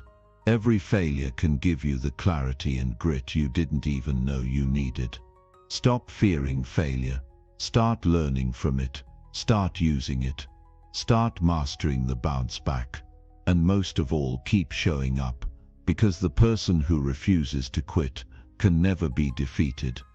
Chapter 10. Enhance learning through consistent, deliberate practice every day.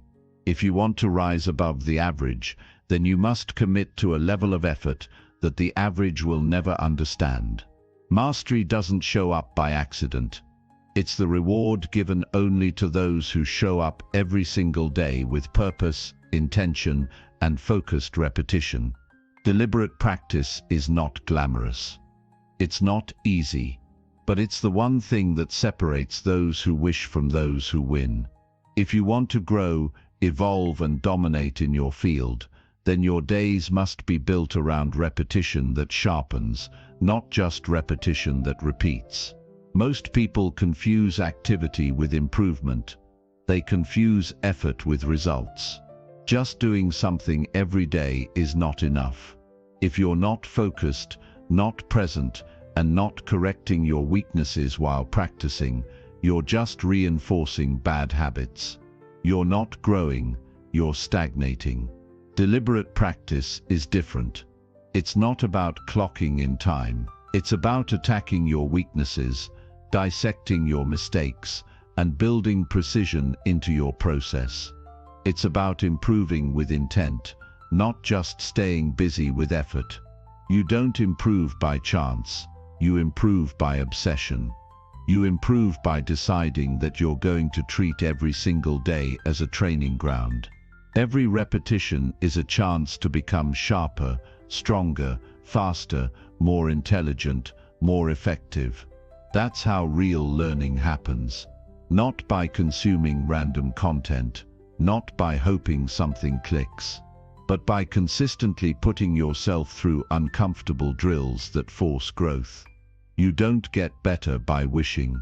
You get better by building. And let me be clear, consistency is not optional. It's the foundation. One day of focus means nothing if it's followed by 6 days of laziness. One good hour won't compensate for 23 careless ones.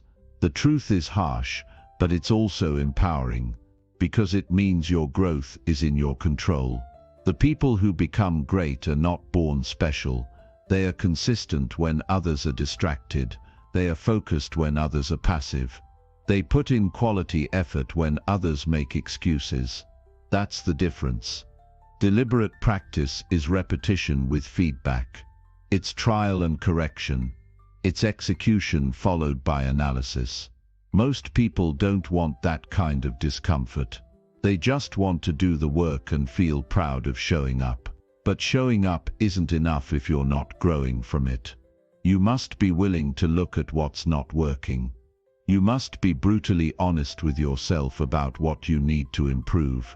That's how you escape mediocrity. That's how you stretch your skill, day after day, until you become undeniable. It's not talent that will carry you. It's training. The kind of training that no one sees. The lonely hours, the endless repetitions, the constant adjustments. That's the secret nobody wants to talk about. Everyone loves the results, but few are willing to master the process. And if you don't love the process, you'll never make it through the hard days. You'll never last when motivation fades.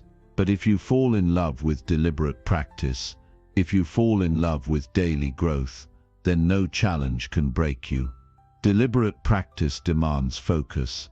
It demands structure. You don't wing it. You don't go through the motions. You create a plan and you stick to it.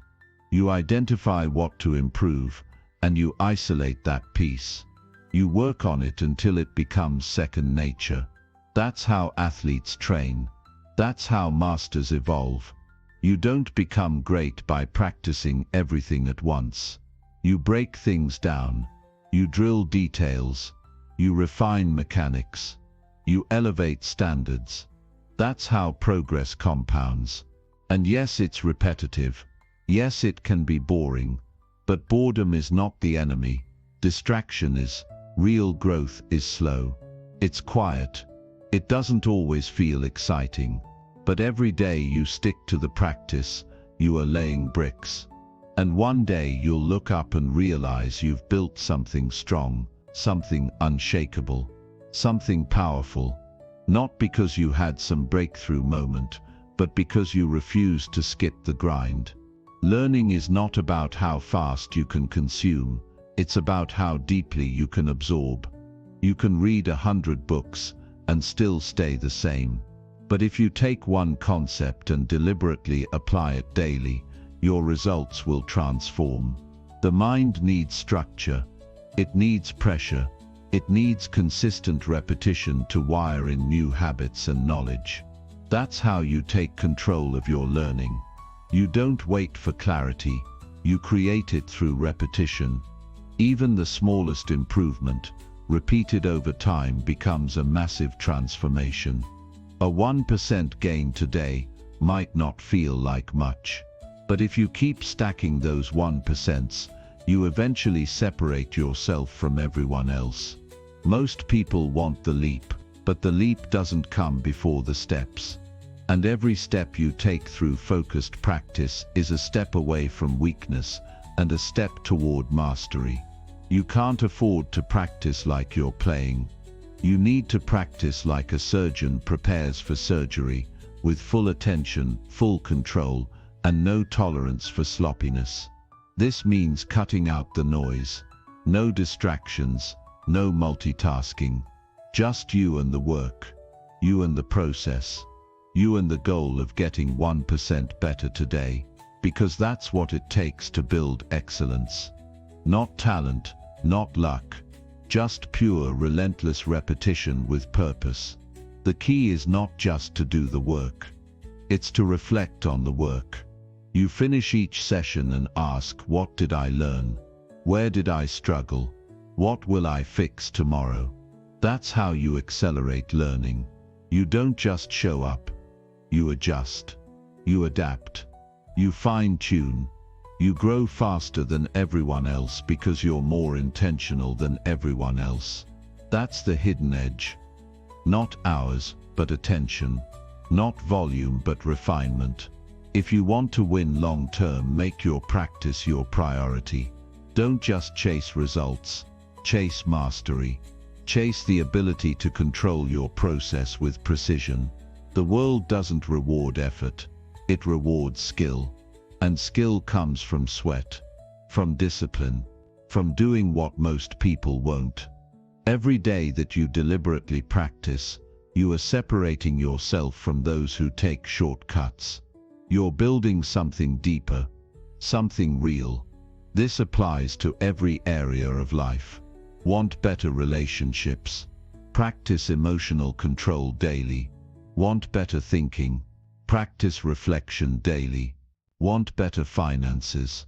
Practice discipline daily. Success is not about scattered effort. It's about focused habits repeated over time. Whatever you want to get better at, you can if you're willing to train it every day with clarity, purpose, and zero excuses. Don't fall for the lie that you need to feel motivated. You don't. You need to be disciplined. You need to be clear. You need to be consistent. Motivation fades. But if you train through the boredom, through the resistance, through the chaos of life, you win. Not because you had some special edge, but because you refused to stop practicing. You refused to waste time. You refused to let laziness rule your life. Look at the people you admire. The ones who move with confidence. The ones who produce at the highest level. Behind all of that is years of deliberate repetition. The sweat you never saw, the hours no one applauded, the grind they didn't post. And the best part, you have that same opportunity. Every single day, you can outwork your weaknesses. You can take control of your growth.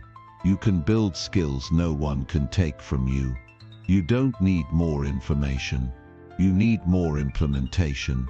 You need to take one idea and drill it until it becomes automatic. That's how professionals operate. They don't chase trends, they build fundamentals. And they keep refining those fundamentals until the world can't ignore them. So stop trying to find the shortcut. Stop looking for the secret. The secret is in the repetition. The secret is in the structure. The secret is in the daily battle. You're not here to dabble. You're here to dominate. And domination only comes through discipline. If you don't train it, you can't trust it. If you don't repeat it, you can't rely on it. So whatever you want to master, make it your ritual. Make it your non-negotiable. Make it part of who you are. And then show up and do it. Again and again and again. Because greatness isn't born, it's built. Built by those who practice with purpose. Built by those who repeat the right things until they can't get them wrong. Built by those who don't rely on feelings but commit to the process. You can become that person, but only if you live in the repetition. Only if you practice like your future depends on it. Because it does. Chapter 11. Boost energy levels with healthy sleep, nutrition and movement. If you're tired of running on low energy and watching your days slip by without purpose, it's time to take your power back by mastering your sleep, your nutrition and your movement. Your energy is your life force. It's the foundation of your focus, your decisions, your work and your ambition. Without strong energy, you can't build anything meaningful. You can't lead. You can't perform. You can't grow. So if you truly want to rise to your highest level, you must make your energy your top priority, not just once in a while but every single day. Most people drag themselves through life half awake, half focused, half alive. They run on caffeine and stress, they skip meals or binge on sugar, they sleep too little or too late, and they sit for hours with no movement. And then they wonder why they're stuck, why they can't focus, why their motivation fades. It's because energy isn't something you beg for, it's something you build. And you build it through your habits, through the way you sleep, the way you eat, and the way you move. You don't need to be a genius to improve your energy, you just need to take full control of the inputs that fuel it. Start with sleep. Nothing steals more potential than poor sleep. It's not just about how long you sleep, it's about the quality of your sleep. You can't stay up until 2 in the morning scrolling through your phone and expect to wake up clear, strong and focused. Your brain needs deep rest to reset, recover and regenerate. Your body needs cycles of uninterrupted sleep to repair muscles, balance hormones, and recharge your mental clarity. And when you neglect that, you pay the price. You feel foggy. You react emotionally. You lose discipline, and slowly your fire fades. But when you protect your sleep, when you make it a non-negotiable, you begin to think clearly. You move with sharpness. You wake up with energy that doesn't fade after 2 hours. It becomes easier to focus, easier to work, easier to stay patient. And when your sleep improves, everything else improves. You're not drained by life. You're ready to attack it. And it's not about perfection, it's about consistency. Go to bed at a set time. Turn off your screens early. Keep your room dark, cool, and quiet. Respect your body's need to recover, and it will reward you with real power. Then comes nutrition. This isn't about following fads or obsessing over every calorie. It's about fueling your system with real, clean, energizing food. You can't expect to have mental clarity when your body is running on processed junk and constant sugar spikes. You can't expect to be calm, focused, and alert when your meals are chaotic and full of empty calories. What you put into your body becomes your mood, your focus, and your stamina. And every bite you take is either building you up or breaking you down. Real energy comes from balance, stable blood sugar, steady hydration, and foods that fuel performance.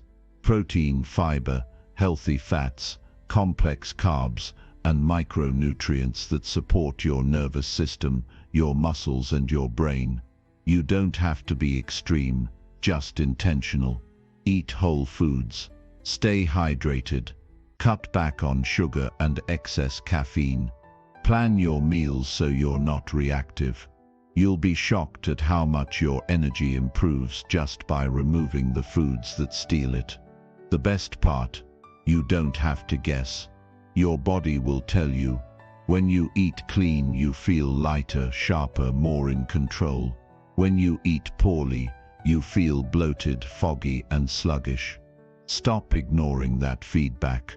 Start using it. Start learning what makes your body stronger and more stable. Nutrition isn't punishment. It's a powerful way to take back control. It's a daily decision that shapes your capacity to perform, lead, and execute. And then movement. You were not built to sit still. Your body was designed to move, to exert, to sweat. And when you don't move, you trap energy, you trap stress, you trap emotions, and all of that builds up into anxiety, laziness, and mental fatigue.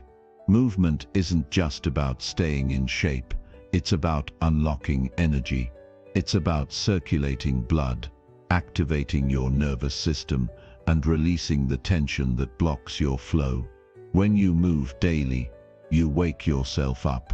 You remind your mind and body that you are alive and capable of action. You don't have to be an athlete. You don't have to live in the gym. Just move. Walk, stretch, train, lift, run, whatever fits your life. What matters is intensity, consistency, and engagement. Even 20 minutes a day can change your state. It can reset your mind. It can shake off the fog and give you a surge of confidence and control. Movement isn't a luxury, it's a requirement if you want to operate at your full capacity. Every day you sit still, you shrink. Every day you move, you grow. And here's the truth, these three elements are connected. Improve one, and the others become easier. Eat better, and you sleep deeper. Sleep better, and you crave less junk. Move more, and your digestion improves. It's a cycle, and once you build momentum, it gets easier to stay on track. You stop fighting your energy. You stop surviving your days. You start thriving through them, with a mind that's alert, a body that's awake, and a spirit that's aligned with your goals. This isn't about being perfect. It's about being powerful. It's about choosing habits that serve your future, not just your impulses. It's about deciding once and for all that you will no longer settle for low energy, that you will no longer tolerate dragging yourself through life exhausted and overwhelmed. You're not here to survive, you're here to build, lead, grow, and create. And that requires energy. Not just sometimes, but every day. Energy is built the same way anything is built, with discipline, with small consistent actions, with conscious choices repeated until they become part of your identity. Sleep is not optional. Nutrition is not optional. Movement is not optional. If you want to live fully, you have to treat your energy like the most valuable asset in your life. Because it is. Without energy, your goals mean nothing. Your plans go nowhere. Your vision dies on the page. You can't think clearly when your sleep is broken. You can't make good decisions when your nutrition is chaotic. You can't stay calm under pressure when you haven't moved your body in days. Your energy affects your mindset, your discipline, your productivity, and your resilience. It affects how you show up in your relationships, how you respond to stress, how you face challenges. It affects everything, so stop treating it like an afterthought. Take ownership. Build routines that protect your energy. Wake up with structure. Eat with purpose. Move with intensity. Sleep with discipline. Cut out the excuses. You're not tired because life is hard. You're tired because your habits are weak. But the good news, you can change that. Starting today, you can rebuild your system from the inside out. You can create a foundation of energy so strong that nothing can shake you. Stop chasing motivation and start building energy. Motivation is fleeting, but energy is sustainable. And when your energy is strong, your mind follows. Your actions follow. Your results follow. You become a force of momentum, unshakable, focused and driven. And you don't need to wait for some magical time to begin. Start with one decision. Go to bed earlier tonight. Drink more water today. Move your body now. Eat something clean and nourishing. That's how change begins, not with a massive overhaul, but with one powerful choice. Stack those choices. Build them into your identity. Refuse to live in low energy. Refuse to be a shell of your potential. Demand more from yourself. Your future doesn't belong to the most talented. It belongs to the most energized. And that energy doesn't come from luck. It comes from discipline, from structure, from honoring your body and mind with real care. So if you've been feeling off, foggy, drained, lost, it's time to reset. Not by chasing more stimulation, but by mastering your fundamentals. Get serious about sleep. Clean up your diet. Move like your life depends on it, because it does. You don't need to be perfect, but you do need to be intentional. You do need to show up. You do need to stop ignoring the signs your body is giving you. Low energy is not normal. It's a warning, a call to rise. You weren't meant to live tired. You were built for strength, for clarity, for stamina. So reclaim that. No more wasted mornings. No more dragging through the afternoon. No more crashing at night with nothing left to give. Rebuild your system. Start from the inside. Because once your energy is back, everything else will fall into place. Your focus, your ambition, your drive, your results. Energy is not a mystery, it's a habit. And if you build the right habits, you'll unlock a version of yourself you haven't seen in years. A version that doesn't get exhausted by small problems. A version that thinks clearly under pressure. A version that takes on challenges with strength instead of fear. That version is in you, but you must fuel it. You must protect it. You must train for it. So ask yourself, what would your life look like if you had unstoppable energy every day? How much more could you build? How much more could you become? That life is not out of reach. It's just on the other side of your habits. Decide now, commit fully, and never settle for anything less than high-level energy ever again. Because when your energy is powerful, so are you. Chapter 12. Expand your mindset by seeking diverse new perspectives daily. Your mind will only grow as far as you allow it to be challenged. So if you want to think bigger, act wiser, and live with greater purpose, you must train yourself to see the world beyond your own lens. Stagnation isn't always caused by laziness. Sometimes it's the product of limited thinking. You stay stuck, not because you're incapable, but because you only see through one narrow angle. You make decisions based on assumptions. You judge others without understanding their story. You live inside a thought loop that's been reinforced by people who think just like you. And if you don't break that loop, it becomes a prison for your potential. The greatest breakthroughs in life come when you dare to step outside of your mental routine, when you deliberately seek out new ideas, when you listen to people who challenge your assumptions, when you learn from experiences that are far removed from your own. It's not always comfortable, but that discomfort is the very thing that forces your perspective to expand. You grow when you're stretched, not when you're surrounded by familiarity. Look around at the people who inspire you, the ones who lead with clarity, think with depth, and move with purpose.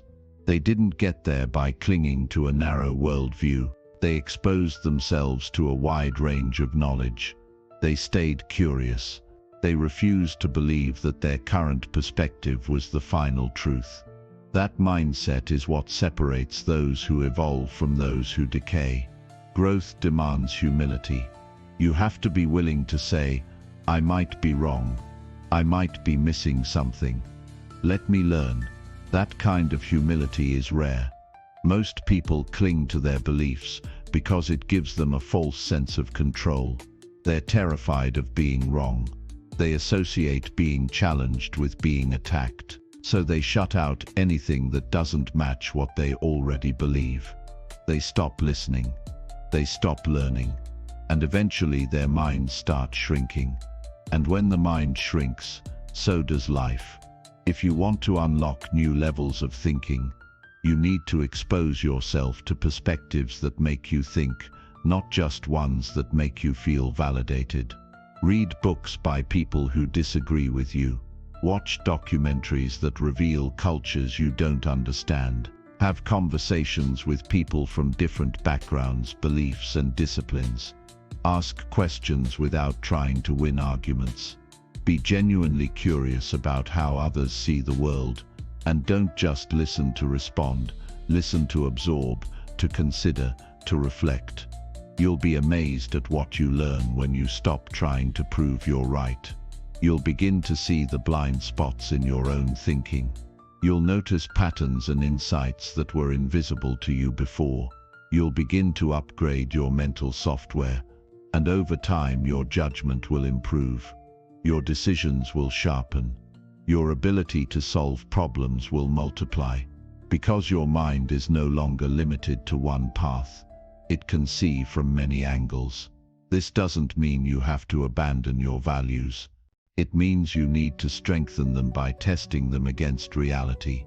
Strong beliefs are not those that go unchallenged. They're the ones that survive challenge. If your perspective crumbles the moment someone questions it, it was never solid to begin with. But if you consistently test your thinking against new data, new stories, and new experiences, you'll begin to refine a mindset that is both flexible and strong. That's how wisdom is built. In a world driven by noise and division, the ability to think with nuance is becoming a superpower. The people who rise are not those who yell the loudest. They're the ones who can understand complexity, who can see both sides of an issue, who can disagree without disrespect, who can learn from everyone, not just the people who agree with them. That kind of mindset will make you a better leader, a better creator, a better friend, and a better human. And it's not just about the big moments of learning. It's about daily practice. Every day is an opportunity to stretch your thinking. Don't just scroll through the same social media feed filled with people who reinforce your views. Follow accounts that challenge you. Don't just read the same types of books. Explore different genres, fields, and eras. Don't just talk to the same group of friends. Reach out to someone you wouldn't normally connect with. Growth isn't passive, it's intentional. You can choose to stay safe inside your echo chamber, or you can step out into the real world and see how others live, think, and overcome. And the more you do that, the more resilient you become. Because now your confidence is rooted in understanding, not arrogance. You're not threatened by differences, you're fueled by them. You're not afraid to change your mind because you know that changing your mind isn't weakness. It's growth, it's maturity, it's power. A narrow mind is easy to manipulate. A broad mind is hard to deceive.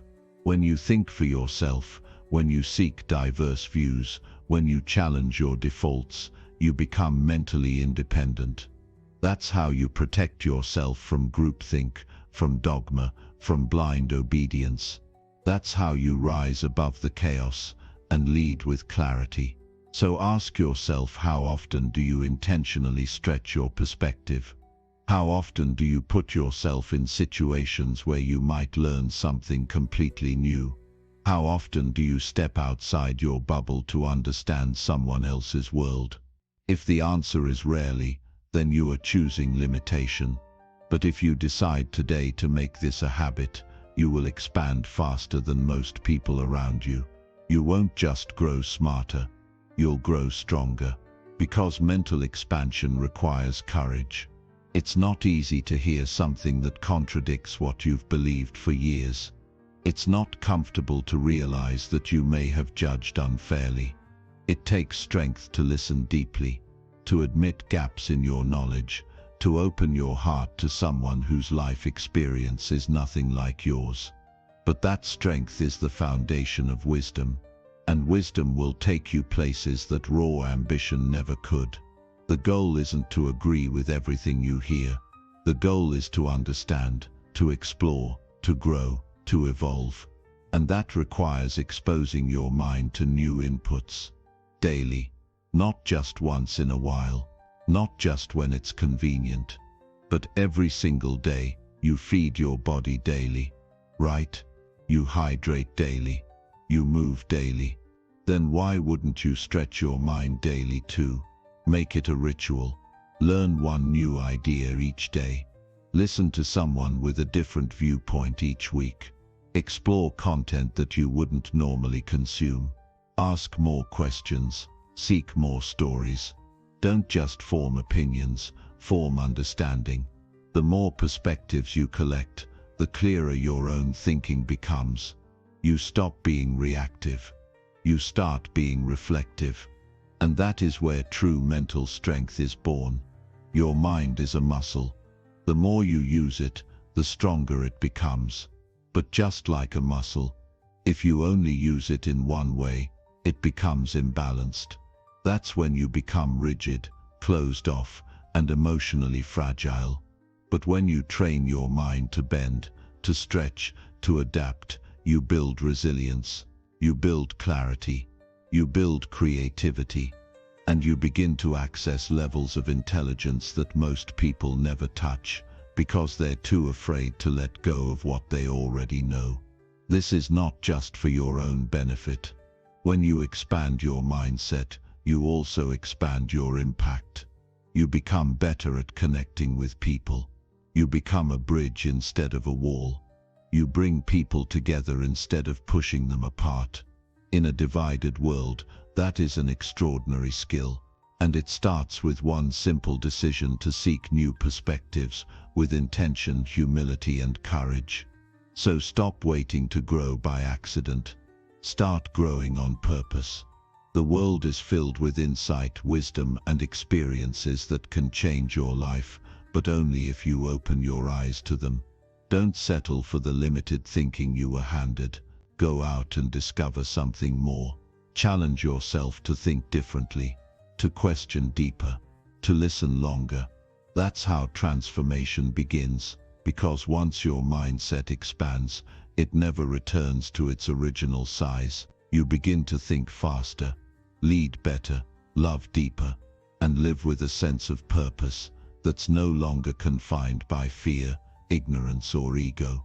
And from that state, there is no limit to how far you can go. Chapter 13. Elevate confidence by celebrating each small, meaningful achievement. Every win, no matter how small, carries the power to transform your belief in yourself, if you learn to recognize it, honor it, and build upon it without waiting for someone else to validate it. The road to unshakable confidence isn't paved with one big moment. It's shaped by thousands of tiny victories stacked one on top of the other, but most people miss them. They ignore them. They're so focused on the finish line that they forget how far they've come. And in doing so, they rob themselves of the fuel they need to keep going. Confidence isn't something you're born with. It's something you build through repeated proof to yourself that you are capable, worthy, and improving. The problem is, too many people only think in extremes. They want big leaps, massive recognition, overnight success. But real growth doesn't work like that. Real growth is slow. It's invisible at times. It happens when no one's watching, and it often shows up as one extra rep, one hard conversation, one better decision, one day you didn't quit. The most powerful thing you can do for your confidence is to slow down and notice what you're doing right. Every time you choose discipline over distraction, that's a win. Every time you follow through when you didn't feel like it, that's proof you're becoming stronger. Every time you break a pattern, keep a promise, or rise one level above your past behavior, that's the seed of self-respect being planted. And self-respect is the foundation of real confidence. If you never pause to celebrate these moments, you'll start believing that nothing you do is enough. You'll measure your worth only by results you haven't reached yet. And that mindset will drain you. It'll make you feel like you're always behind. But when you start paying attention to what you're building, step by step, you'll start feeling more powerful, more motivated, and more certain in your own direction. This doesn't mean you settle or stop pushing. It means you recognize momentum while you build it. It means you honor progress so that progress continues. It means you train your mind to see what's working instead of obsessing over what's missing, because what you focus on, you strengthen. And if all you see are your shortcomings, you'll never feel good enough to keep going. Look at how far you've already come. Think about the things that used to scare you, that now feel normal. Think about the decisions you used to avoid that you now handle with clarity. Think about how you've bounced back from setbacks that once felt like the end. These aren't small things, they are milestones. But you miss them if you're only looking ahead. The reason so many people burn out on their journey is because they never allow themselves to feel proud. They're always waiting until the next big goal to feel worthy. And that's dangerous, because it trains the brain to associate effort with emptiness. But when you start linking effort with pride, no matter how minor the gain, you begin to rewire your belief system. You begin to see yourself as someone who is capable of creating results. And that identity shift is everything. Every single day, you have the opportunity to stack proof. You have the chance to show yourself that you're not stuck, that you are growing. But it only works if you notice it, if you allow it, if you make a conscious effort to acknowledge what's going right. Because once your mind gets hooked on progress, it becomes addicted to improvement. And confidence becomes your new default. This is not about arrogance. It's not about pretending to be something you're not. It's about giving yourself permission to celebrate what's real. And what's real is that you're showing up. You're trying. You're getting better. Slowly but surely. And that deserves recognition, not from the world but from you. Make it a habit. At the end of each day, ask yourself, what did I do right today? Not in comparison to anyone else. Just in comparison to who you were yesterday. Did you make a better choice? Did you control your emotions better? Did you stick to a routine you used to break? These are all wins. Stack them. Remember them.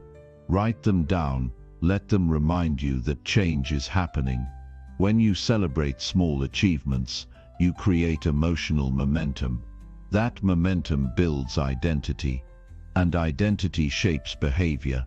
If you start to see yourself as someone who follows through, who improves consistently, who honors their word, that's who you become.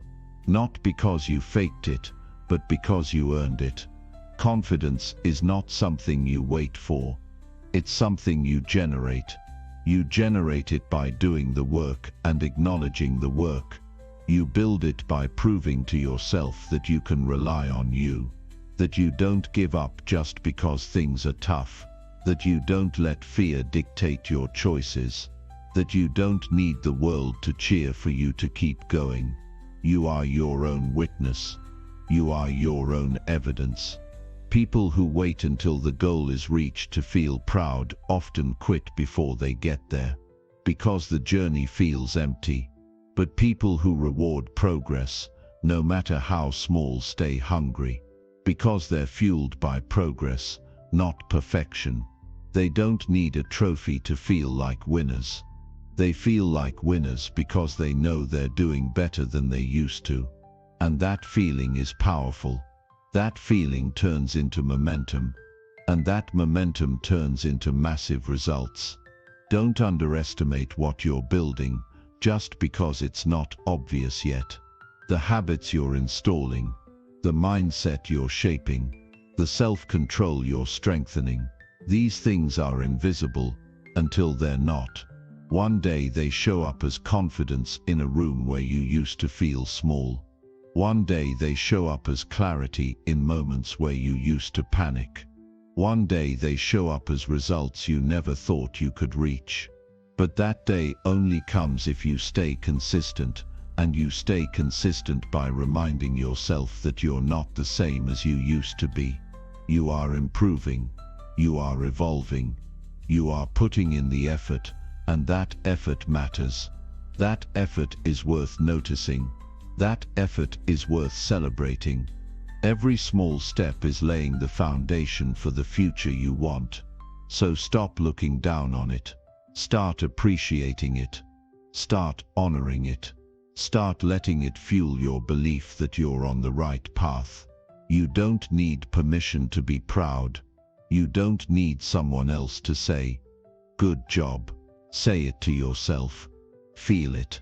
Let it land. Let it strengthen your self-trust, because the more you believe in your ability to change, the more change you will create. And that belief starts with acknowledgement, with awareness, with seeing your effort as valuable, not invisible. You are not falling behind. You are building quietly. You are rising slowly, and every tiny step forward counts. Stop brushing it off. Start leaning into it. Start using it. Let it remind you that you are not powerless. You are not stuck. You are not the same person you were even a few weeks ago. You are rising. You are learning. You are growing. Let that truth strengthen you. And keep going. Keep stacking proof. Keep collecting moments that show you what's possible when you stay committed. Keep showing up for yourself even when no one's watching.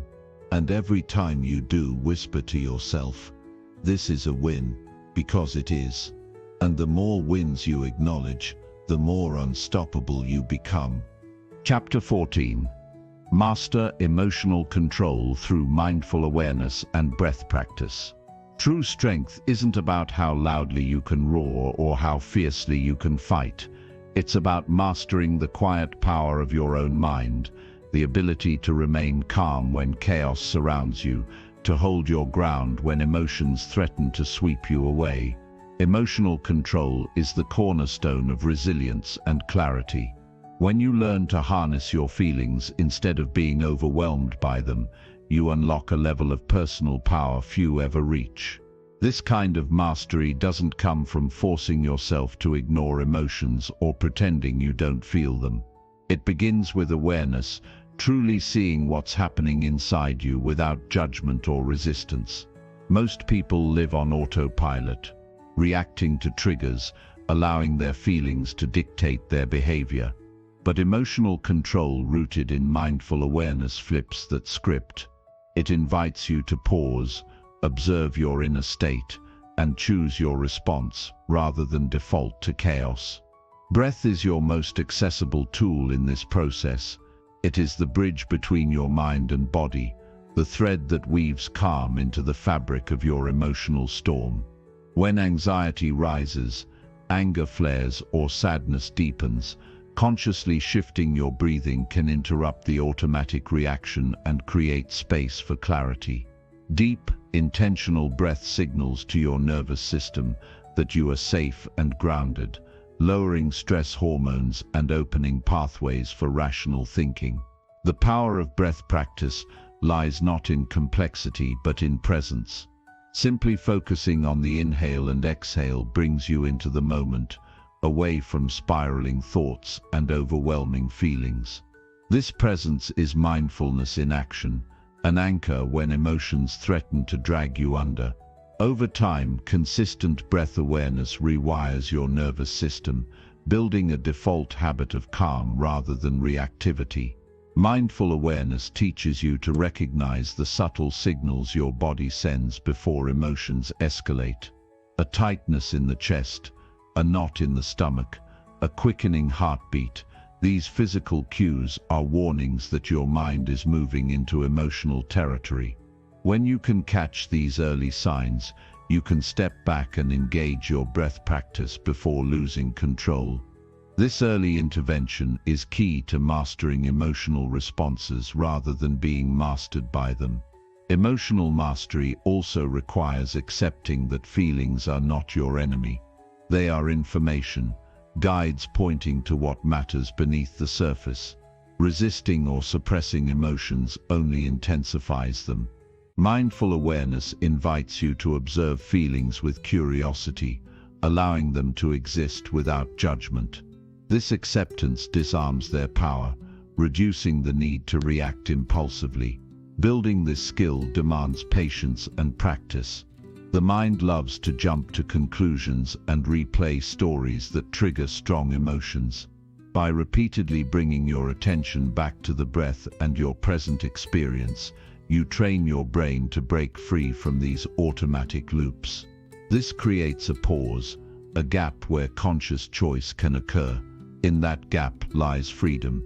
With regular practice, you develop a resilience that doesn't mean never feeling upset but means not letting those feelings control your decisions. Emotional control grounded in mindful awareness and breath practice transforms your internal landscape. It grants you the ability to navigate challenges with clarity and strength rather than confusion and exhaustion. The benefits spill into every area of life: improved relationships, better decision-making, enhanced focus, and a sense of inner peace that no external circumstance can shake. When you control your emotional state, you reclaim your power to act with intention and integrity, regardless of what is happening around you. Remember, this is a journey, not a destination. Some days your emotions will feel like a tidal wave, and that's okay. The key is your willingness to return to awareness, to anchor yourself in breath, and to choose calm over chaos again and again. Each moment you do, you build a new neural pathway of strength, rewiring your mind for mastery. You are not your emotions. You are the observer, the conscious presence that can steer the ship through storms rather than being tossed by waves. The practice of mindful awareness paired with breathwork is your daily training ground to become the captain of your emotional state. Begin by setting aside moments each day to simply watch your breath. Notice the coolness as it enters your nostrils, the expansion in your chest, the gentle release as you exhale. When thoughts or feelings intrude, acknowledge them kindly, then bring your focus back to the rhythm of your breathing. This simple act builds a foundation of calm that you can carry into every moment. When stress or strong emotion arises unexpectedly, pause and take a few deep breaths. Let your awareness settle in your body. Name the feeling without judgment. I notice anger, or I notice anxiety. Allow yourself to feel it fully without trying to change it. This creates space for the emotion to move through you rather than get stuck. As this practice deepens, you'll find your reactions become less automatic and more measured. Situations that once triggered frustration or panic will be met with a steady presence. You'll notice a growing confidence in your ability to handle whatever arises without losing yourself. Emotional control does not mean shutting down or hiding feelings. It means relating to them differently. Instead of being swept away, you become a witness, curious, compassionate, and clear. This shift changes everything. Your relationships become more authentic because you respond rather than react. Your mind becomes sharper because it is not clouded by overwhelming emotion. Your body feels lighter because you release tension instead of carrying it.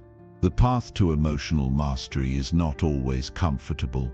You will face moments of resistance and discomfort.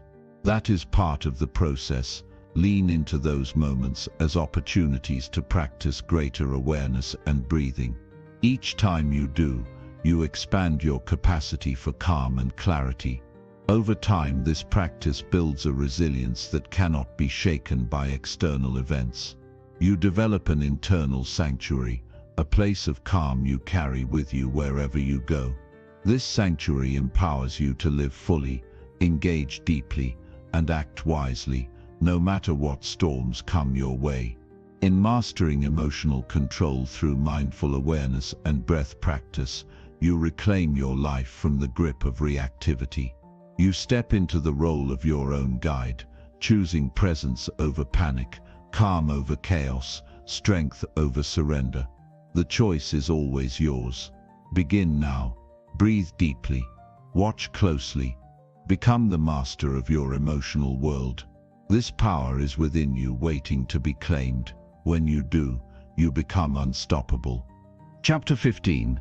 Develop strong relationships by offering genuine support and kindness. The most powerful thing you will ever give another human being is your presence, your support, and your genuine kindness. Because real connection isn't built on grand gestures or constant agreement. It's built on quiet consistency, emotional safety, and showing up when it matters most. Strong relationships are not born out of convenience. They're crafted through intentional action, through the daily decision to be someone others can trust, rely on, and turn to when the world feels heavy. In a time where superficial interactions dominate and people crave validation more than connection, offering authentic support becomes a rare and valuable gift. There is a difference between helping someone because it makes you look good and helping someone because you genuinely care.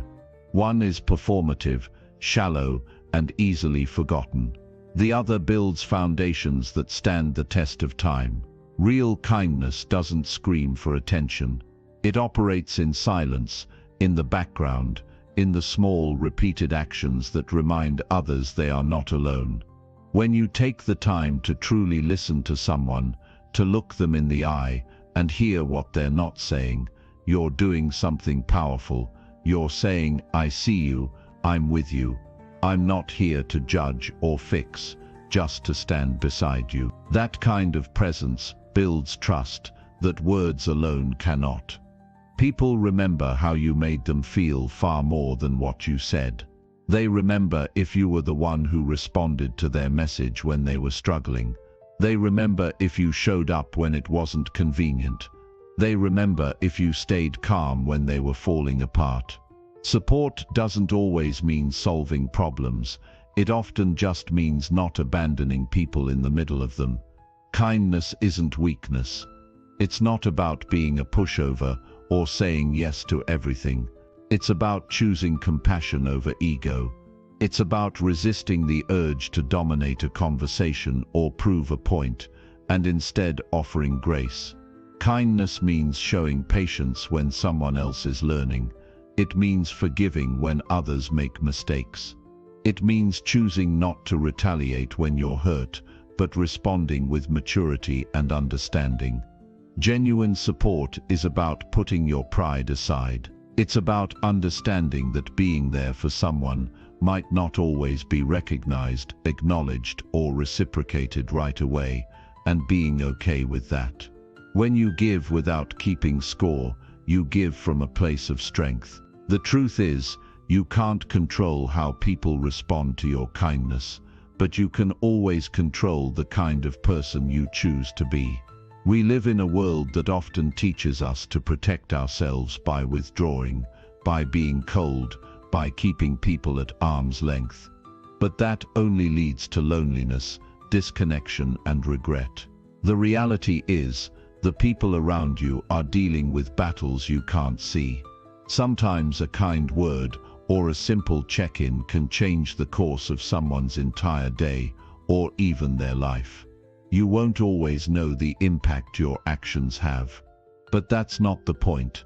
The point is to live in such a way that your presence makes others feel seen, valued, and safe.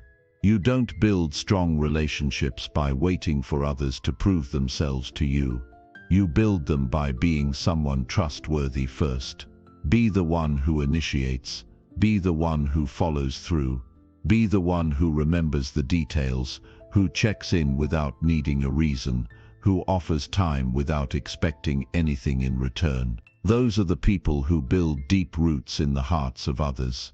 It's easy to show support when things are going well, but what about when it's inconvenient? What about when someone is being difficult? What about when you don't fully understand what they're going through? That's when your character is tested. That's when real support shows itself. Anyone can be kind in comfort. Few can remain kind through discomfort. But those who can are the ones others remember forever. Think about the people you admire most, the ones who made you feel strong, capable, and loved. Were they flashy, or were they consistent? Were they perfect, or were they present? Most likely they were the ones who gave when it wasn't easy, who forgave when they didn't have to, who listened when you were lost. That's the kind of person worth becoming. You don't need to have all the answers. You just need to be willing to be there, to care, to offer your energy even when your schedule is full. That doesn't mean sacrificing your well-being, but it does mean stepping outside of your comfort zone for the sake of deeper human connection. Because what's the point of all your success if you're surrounded by walls instead of people? Strong relationships amplify your growth, protect your mental health, and give your life meaning beyond achievement. But they don't happen by accident. They're built through effort, through choosing love over apathy, through practicing empathy when anger would be easier. Sometimes support looks like holding someone accountable without shaming them. Sometimes it means encouraging someone when they can't see their own progress. Sometimes it means setting healthy boundaries to protect a relationship from resentment. Kindness is not about saying yes to everything. It's about choosing what is honest, what is helpful, and what promotes growth. Your presence can be a healing force. Your words can be a source of strength. Your time can be a form of love. Don't underestimate the power of being a safe space for someone else. The world is full of judgment, pressure, and noise. Be the one who offers peace, not more chaos. When you make it your mission to lift others up, you rise too. There's no such thing as pouring into others without eventually being filled yourself. You gain clarity about your own values, deepen your emotional intelligence, and strengthen your sense of purpose. Supporting others makes you stronger because it stretches your patience, sharpens your listening skills, and deepens your understanding of the human experience. You'll begin to notice that relationships built on support and kindness are unshakable. They don't fall apart over misunderstandings. They're not threatened by distance. They thrive because both people know the other is in it for the long haul, not for convenience, but for real connection. Keep showing up. Keep giving without expecting. Keep being kind when it's least expected. That's how you build something that lasts. The return on genuine kindness is often invisible in the short term, but over a lifetime it becomes everything. Every strong relationship is a garden watered with consistency, compassion, and patience. Plant those seeds daily, and you'll look up one day surrounded by strength you didn't even know you were growing. You have the power to be that person, the one who brings light into the lives of others. You don't need a platform or a title. You just need a heart willing to care and a mind willing to act. Be generous with your encouragement. Be brave in your vulnerability. Be real in your presence. Let people feel safe in your presence. Let them feel heard, not judged. Let them feel supported, not lectured. Let them feel cared for, not fixed. That's how strong relationships grow. That's how human beings thrive. This is the kind of legacy that matters. Not what you owned, not what you accomplished, but how deeply you loved, how often you gave, how powerfully you made people feel valued just by being yourself. That's how you leave a mark that can't be erased. And that's entirely within your control. Start today. Reach out to someone. Offer your time, your ears, your empathy. Let people know you see them. Be consistent even when they don't expect it. That's how strong relationships are built. One moment of real support at a time. Chapter 16. Sharpen decision-making with fast, informed, decisive actions. Decisiveness is the bridge that transforms intention into reality. When you act swiftly and with clarity, you seize control of your life instead of letting circumstances dictate your path. In every moment of choice, hesitation chips away at your momentum and clouds your clarity. The ability to make fast, informed decisions is not an innate gift reserved for a lucky few. It is a skill that can be cultivated, sharpened, and mastered through practice and discipline. It is the difference between a life stalled by doubt and a life propelled by confident action. One of the biggest traps that hold people back is the myth that every decision must be perfect. Perfection is a mirage that paralyzes. Waiting for all the information, for every detail to align, is a guarantee that progress will stall. Real mastery lies in learning to evaluate the facts you have, trusting your judgment, and moving forward with conviction. Good enough, when paired with speed, often outperforms perfect but delayed. Developing fast decision-making starts with discipline in gathering relevant information quickly. It means knowing what truly matters and what is noise. When faced with a choice, train yourself to identify the key variables that will most influence the outcome. This requires focus and an ability to filter distractions. Ask yourself, what information will genuinely change my decision? What is urgent versus what can wait? Equally important is building your confidence in your own reasoning.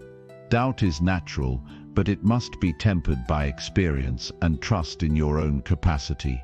Every decision you make is a data point for future decisions. When you commit to action, you gain feedback, success or failure, and that feedback refines your intuition and sharpens your skill. Action itself is a teacher. The longer you delay, the more you lose the opportunity to learn. Each decision you make is a stepping stone. Some will lead to success, others to failure, but all contribute to your growth. The cost of indecision is often higher than the cost of a wrong decision because it freezes you in place, wasting time and energy. A decisive mindset requires overcoming fear, fear of failure, fear of judgment, fear of making the wrong call. The truth is that every choice carries risk, and no one escapes that. The key is to accept risk as part of the process, not as a barrier. When you do, you free yourself from the trap of overthinking and paralysis. Develop rituals that support decisiveness. Set time limits for making choices. Train yourself to decide in 5 minutes or less for routine matters. For bigger decisions, establish clear criteria and deadlines. This discipline builds mental agility and reduces the mental clutter that fuels hesitation. Avoid getting trapped in the analysis paralysis cycle.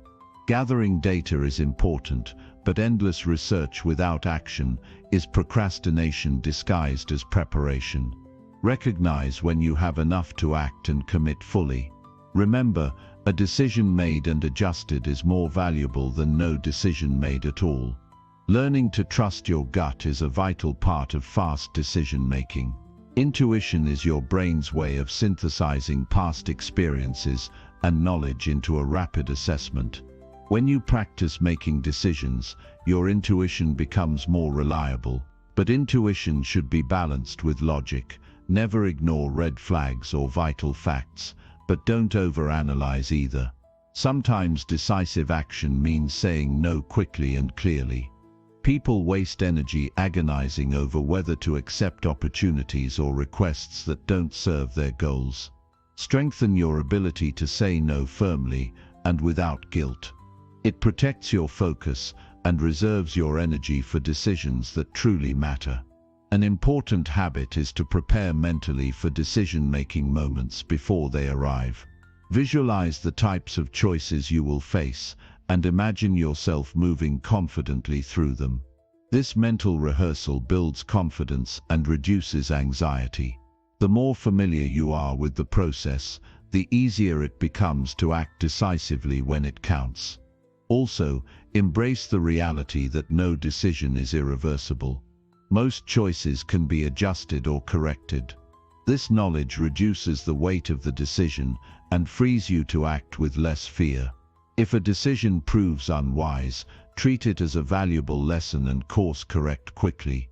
Surround yourself with people who support decisive action. Too much second-guessing often comes from doubt seeded by others. Seek advisors who encourage clarity and action, not endless debate.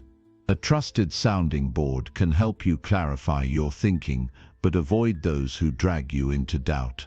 Fast decision-making creates momentum.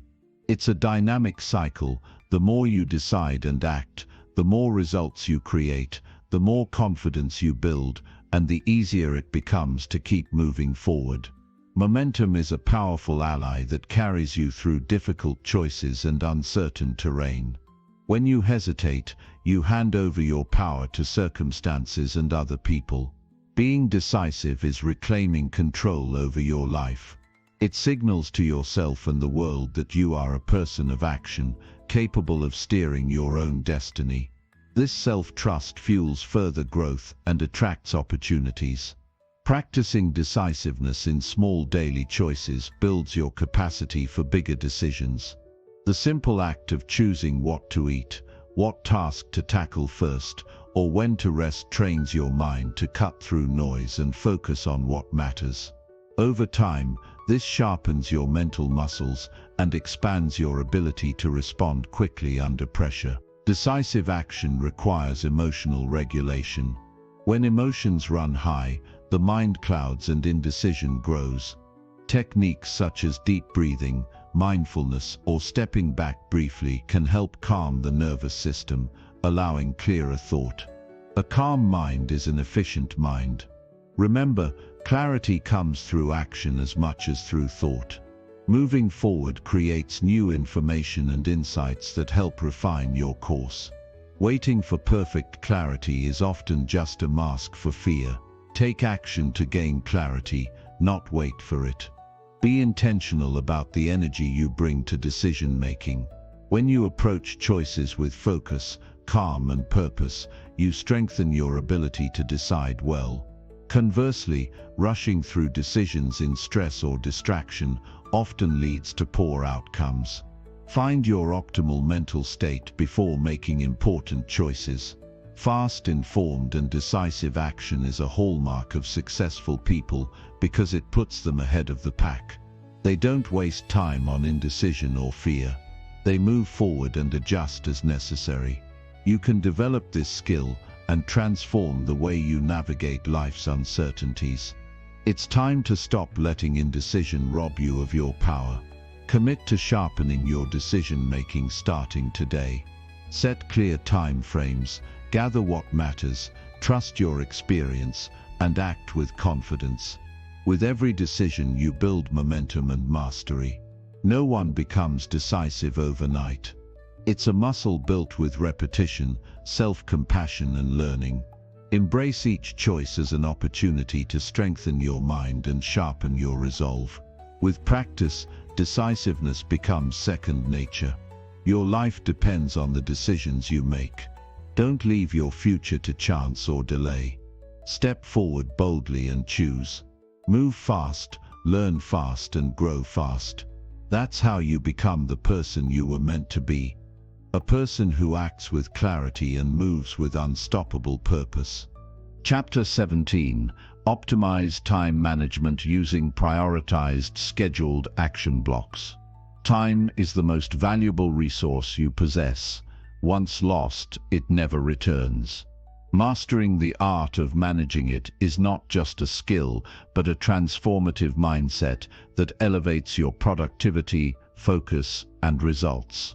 When you take command of your time with precision, you unlock a new level of control over your life's direction. Prioritized, scheduled action blocks are the secret weapon for those who refuse to let distractions and chaos dictate their day. It's about carving out dedicated pockets of time that are laser-focused on your highest value tasks. This method ensures your energy and attention are channeled where they count the most, not scattered across a sea of interruptions. Too often, people drift through their days reacting to what feels urgent rather than acting on what is important. Prioritization flips this upside down. It demands clarity about your true goals and a ruthless commitment to invest your hours accordingly. You must know what moves the needle forward and then protect that time fiercely. To begin, recognize that multitasking is a myth that depletes energy and dilutes focus. Instead, block time explicitly for singular, meaningful activities. When you do this, your brain isn't fighting to switch contexts, but fully immerses in the task at hand. This deep work state is where quality and speed both rise dramatically. Creating these blocks requires disciplined scheduling. Start by listing your key objectives and breaking them down into specific tasks. Rank these tasks by impact. What will bring you closer to your goals fastest? Then assign fixed time slots to tackle them one by one.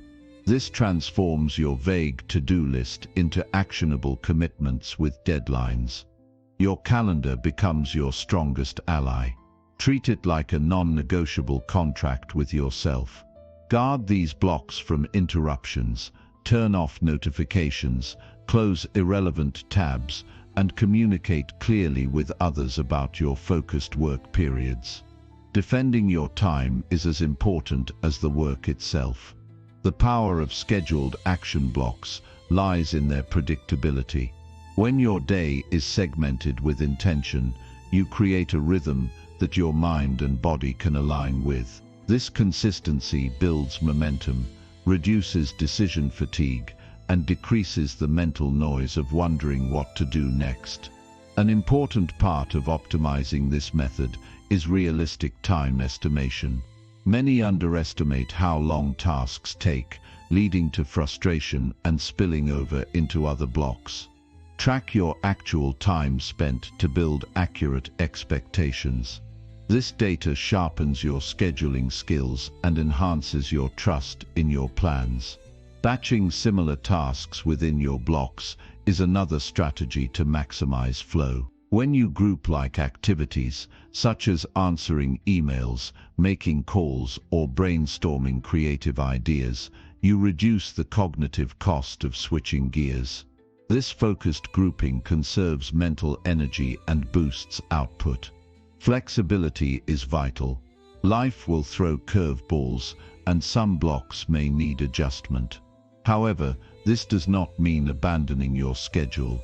Instead, Build buffer zones or shorter catch-up blocks that absorb unexpected demands without derailing your core work. These buffers are insurance for your productivity. Reflection at the end of each day or week empowers continual improvement. Review which blocks were effective, where distractions crept in, and what tasks took longer than planned. Use these insights to tweak your upcoming schedules, reinforcing what works and eliminating what doesn't.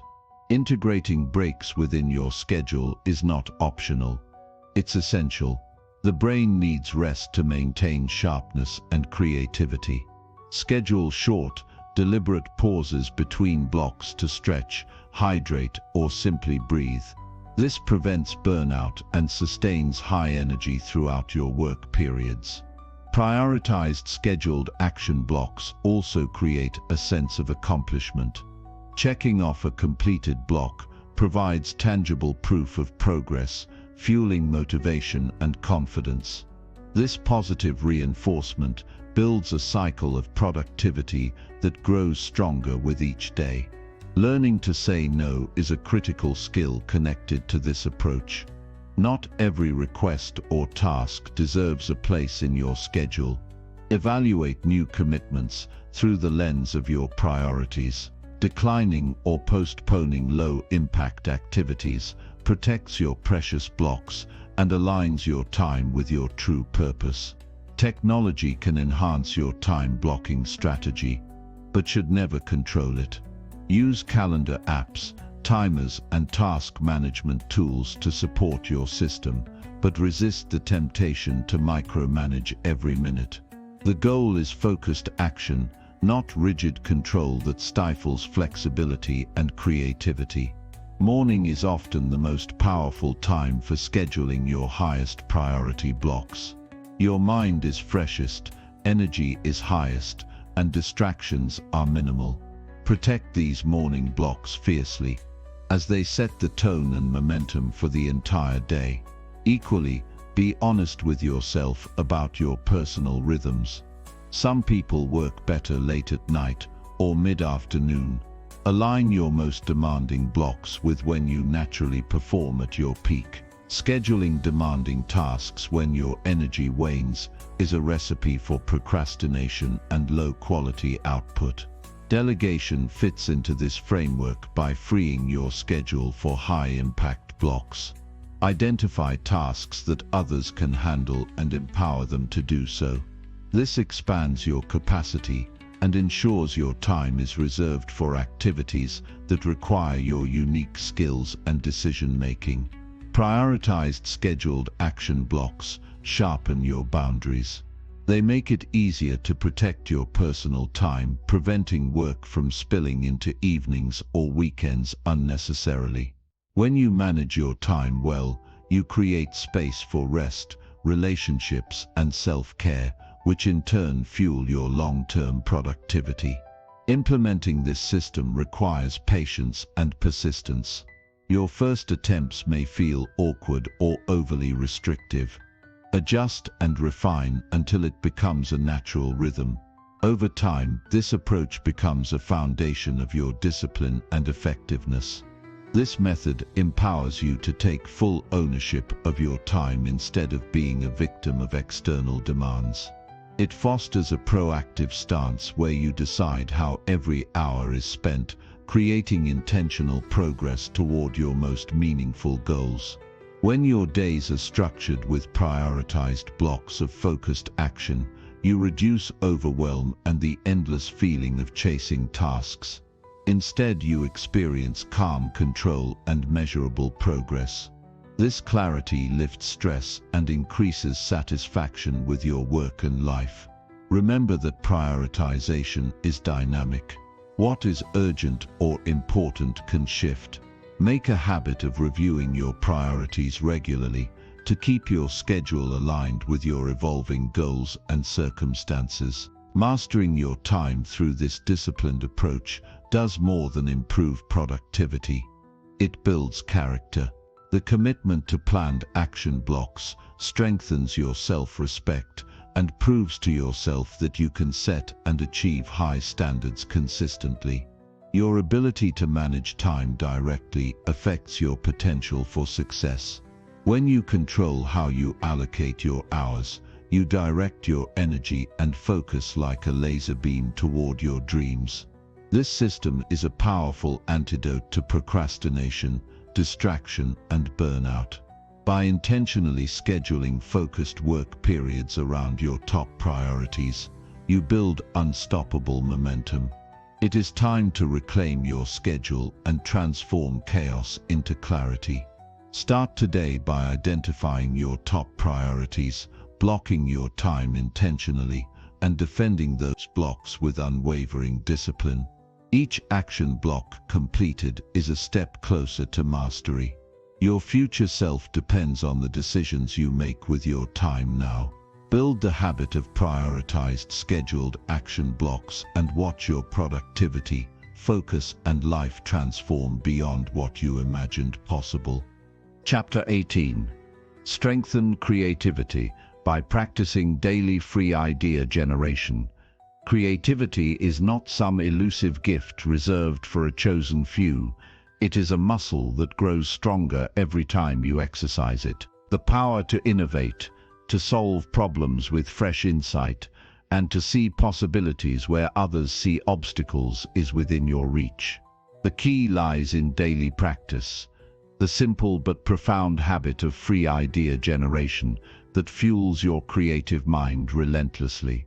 Each day presents an opportunity to awaken your creative potential by allowing your thoughts to flow without judgment or restraint. This practice removes the barriers built by doubt, fear, or the pressure to be perfect. When you give yourself permission to explore ideas freely, you cultivate an open mindset that welcomes innovation and unexpected breakthroughs. The brain thrives on novelty and exploration. When you engage in free idea generation, you activate neural pathways that often lie dormant in the noise of routine thinking. This daily ritual encourages mental flexibility, pushing you beyond familiar patterns and inspiring original solutions.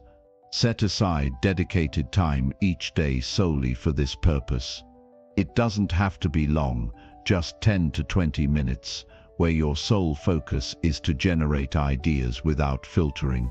Whether you write, speak aloud, or sketch, the mode of expression is secondary. What matters is that you release your mind from constraints and allow creativity to emerge organically. Avoid the temptation to evaluate your ideas during this phase. Criticism and analysis belong to a later stage. Right now, your goal is volume, not quality. By capturing a flood of thoughts, you increase the chances of uncovering gems that can later be refined into powerful concepts. Journaling is a powerful tool to support this habit. Keeping a dedicated creativity journal helps externalize your thoughts, making abstract ideas tangible. Over time, this collection becomes a reservoir of inspiration that you can revisit and build upon, sparking new connections and insights. It's important to cultivate curiosity in this process. Challenge yourself to ask new questions, explore unfamiliar topics, and connect seemingly unrelated concepts. This practice expands your mental horizon and opens doors to innovative thinking that stands out. Don't hesitate to pull inspiration from diverse sources, books, conversations, nature, or even daydreams. Creative ideas often emerge from the intersections of different fields and experiences. By broadening your exposure, you enrich the raw material your mind works with. Create a safe mental space for your creativity by removing distractions and finding an environment that encourages focus and relaxation. The brain is more productive when it feels free and unpressured. A calm mind flows more easily into creative states than one weighed down by stress or multitasking. Incorporate playful exercises into your routine to spark spontaneous ideas. Techniques such as mind mapping, random word association, or imagining what-if scenarios help your brain break free from linear thinking and explore novel pathways. Consistency is essential. The benefits of free idea generation compound with time. Just as physical fitness improves with daily workouts, your creative capacity strengthens as you persist in this practice. You will notice that your mind becomes quicker at producing ideas and that your confidence in your creative instincts grows. Resist the urge to judge or discard ideas prematurely. Even concepts that seem strange or impractical can lead to valuable innovations once examined in context. Every idea contributes to your creative momentum and shapes the way your mind approaches problems. Collaboration can also enhance your free idea generation. Sharing your thoughts with trusted peers or mentors invites fresh perspectives that can ignite further creativity. Constructive feedback during the refinement stage is invaluable, but keep the initial generation phase free from criticism. Creativity flourishes when it is treated as a habit, not a one-time event. Many people wait for inspiration to strike, but waiting is a trap. By scheduling daily sessions for free idea generation, you take control of your creative output and make innovation a consistent part of your life. A common misconception is that creativity requires special conditions or bursts of genius. In reality, it demands dedication and a willingness to be vulnerable, to expose imperfect ideas without fear. This courage to create freely is what separates those who innovate continuously from those who stagnate. Your environment plays a subtle but significant role. Surround yourself with stimuli that inspire: art, music, books, or even changes in scenery. These influences feed your imagination and keep your creative wellspring full. Celebrate progress rather than perfection. Every idea, no matter how small or rough, is a victory that strengthens your creative resolve. Tracking your daily practice can reinforce your commitment and provide motivation on days when creativity feels elusive. Balancing structure and freedom is critical. While the time and space for idea generation should be protected, the process itself thrives on spontaneity. Let your mind wander, explore tangents, and embrace unexpected thoughts without restriction. Over time, you'll notice patterns in your ideas, recurring themes or concepts that hint at your unique creative voice. Recognizing these patterns helps you focus your creative energy on areas where you have the most passion and potential impact. The habit of free idea generation improves problem-solving skills beyond creativity alone. By training your brain to generate multiple possibilities rapidly, you become more adaptable and resourceful in everyday challenges. This practice also strengthens your intuition. The more you expose yourself to your own thoughts without judgment, the better you become at recognizing which ideas have real value and which are distractions. Importantly, free idea generation can reduce creative blocks. When you commit to producing ideas daily, you build a creative rhythm that pushes past resistance and fear. This momentum keeps your mind active and engaged rather than stuck or overwhelmed. Your willingness to embrace uncertainty and experiment with new ideas reflects a growth mindset, a belief that creativity can develop through effort and learning. This mindset is the foundation for continual innovation and personal growth. Creative energy can be contagious. As you practice and share your ideas openly, you inspire others around you to think more imaginatively. This creates a positive feedback loop that enriches your community and elevates collective creativity. Harnessing the power of daily free idea generation transforms your relationship with creativity from something unpredictable to something controllable and exciting. You learn to trust your mind's ability to invent and evolve, turning creativity into a consistent force in your life.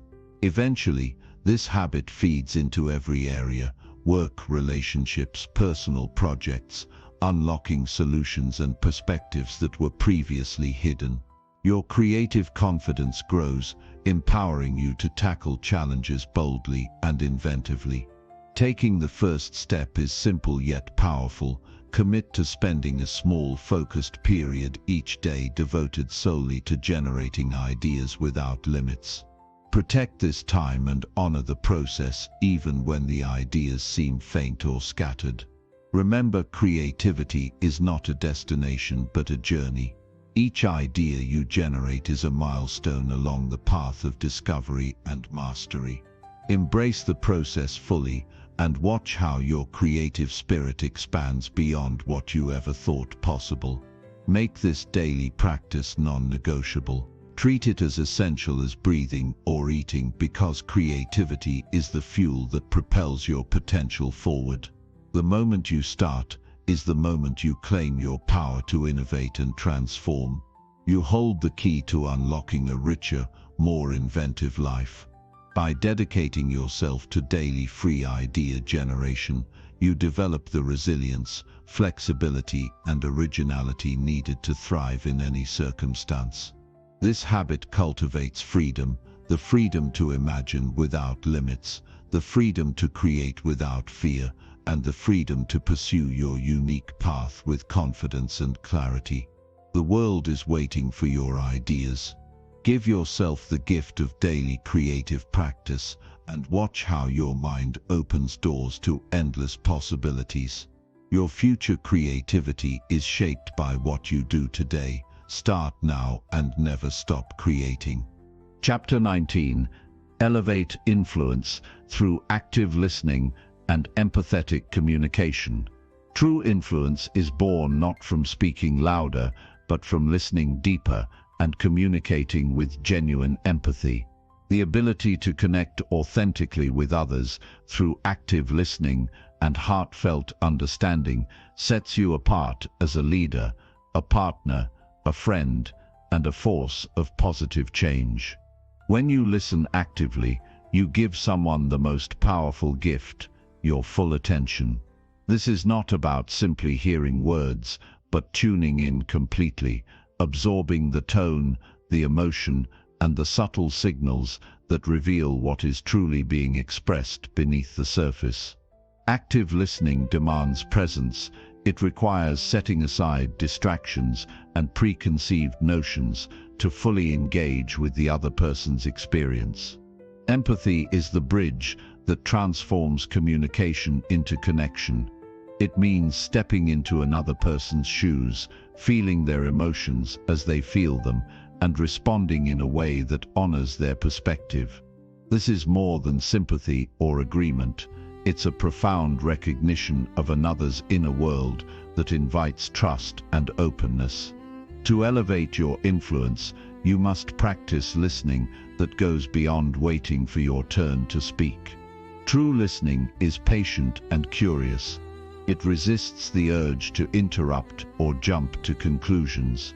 Instead, it invites you to ask clarifying questions, reflect on what has been shared, and show that you understand, not just with your mind, but with your heart. This kind of listening encourages others to open up fully, sharing thoughts and feelings that they might otherwise withhold. When people feel truly heard, they feel valued. This feeling is the foundation for meaningful influence, because people are naturally drawn to those who make them feel seen and understood. Communication rooted in empathy changes the dynamic of any interaction. Instead of trying to persuade or dominate, your words become a tool to build rapport and find common ground. You speak with intention, choosing language that respects the listener's emotions and experiences. Your tone matches your message, reinforcing sincerity and care. Active listening also means being aware of nonverbal cues, body language, facial expressions, and eye contact. These signals often reveal more than spoken words. When you acknowledge and respond to these subtle messages, you deepen the connection and demonstrate attentiveness that goes beyond surface-level interaction. The art of influence through empathetic communication demands vulnerability.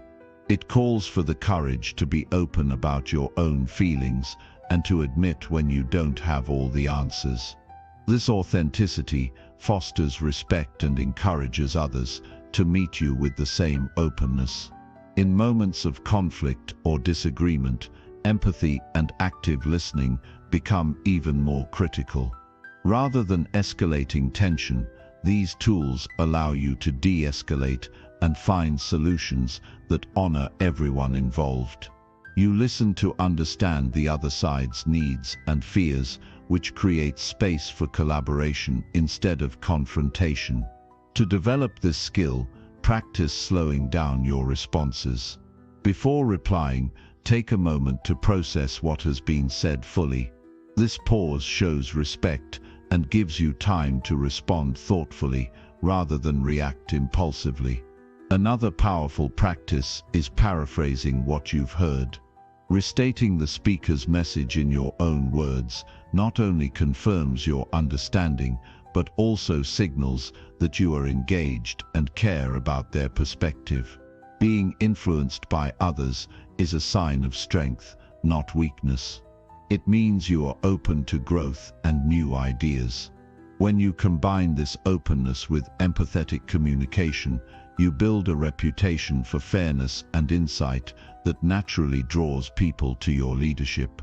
Influence built on empathy is sustainable because it is rooted in trust. People follow those who show consistent respect for their feelings and viewpoints. Over time, this trust multiplies, expanding your ability to inspire change and foster loyalty. Listening with empathy sharpens your emotional intelligence, the ability to navigate complex social dynamics with grace and understanding. This skill helps you respond effectively to diverse personalities and situations, increasing your impact in both personal and professional relationships.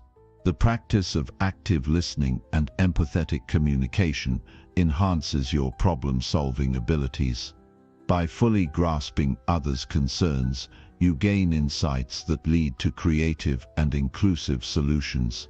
This approach reduces misunderstandings and builds consensus more effectively than one-sided dialogue. Daily mindfulness can support your development of these skills. Being present in each moment helps you resist distraction and cultivate genuine interest in the people around you. Mindfulness also enhances your self-awareness, enabling you to regulate your own emotions and communicate more clearly. Influence is not about control, it is about connection. When you listen deeply and communicate with empathy, you invite others into a shared space where ideas and feelings are exchanged freely. This mutual respect empowers collaboration and collective success. Your words become a source of encouragement and support rather than judgment or pressure. This positive energy creates an environment where people feel safe to express themselves honestly and take risks, which fuels innovation and growth. It is important to remember that influence is earned over time through consistent behavior. Small daily acts of attentive listening and kind communication accumulate, building your credibility and authority in the eyes of others. Technology can sometimes hinder true connection by encouraging shallow exchanges. Make a conscious effort to engage in face-to-face conversations or meaningful phone calls that foster real dialogue. When digital communication is necessary, strive to be as clear and empathetic as possible. Cultivate patience. Not everyone will open up immediately, and some conversations may require repeated efforts to build trust. Persistence coupled with genuine care eventually breaks down walls and strengthens bonds. Listening also means recognizing when silence speaks louder than words. Sometimes, holding space without interruption allows the other person to process emotions and thoughts. Your calm presence in these moments can be profoundly reassuring. To strengthen your influence, seek feedback on your communication style. Invite trusted friends or colleagues to share how you come across and where you might improve. This humility enhances your ability to connect and lead authentically. Every interaction is an opportunity to practice active listening and empathy. Whether with strangers, acquaintances, or close relationships, these moments are your training ground for greater influence. Influence is not measured by how many voices you drown out, but by how many voices you uplift. When you listen actively and speak empathetically, you amplify others and create ripple effects that extend far beyond the immediate conversation. Your influence becomes a force for good, inspiring trust, respect, and cooperation in all areas of life. It opens doors to deeper relationships, collaborative ventures, and meaningful achievements that reflect your true leadership. By committing to this way of relating to others, you transform not only your own life, but also the lives of those around you. The power of listening and empathy creates a legacy of connection that endures long after words have been spoken. Start now by choosing to listen with intention and speak with kindness. Make it your daily mission to engage others with openness and heart. The world responds to those who lead with understanding and care, and your influence will grow beyond measure. You hold within you the ability to shape relationships and communities through the simple yet profound act of truly hearing others and responding with empathy. This is the essence of lasting influence and authentic connection. Chapter 20. Sustain progress by reviewing and adjusting goals every week. Progress that lasts is built on the steady commitment to reflection and adaptation. When you make it a habit to review your goals every week and adjust them as needed, you create a dynamic path forward that evolves with your growth, challenges, and changing circumstances.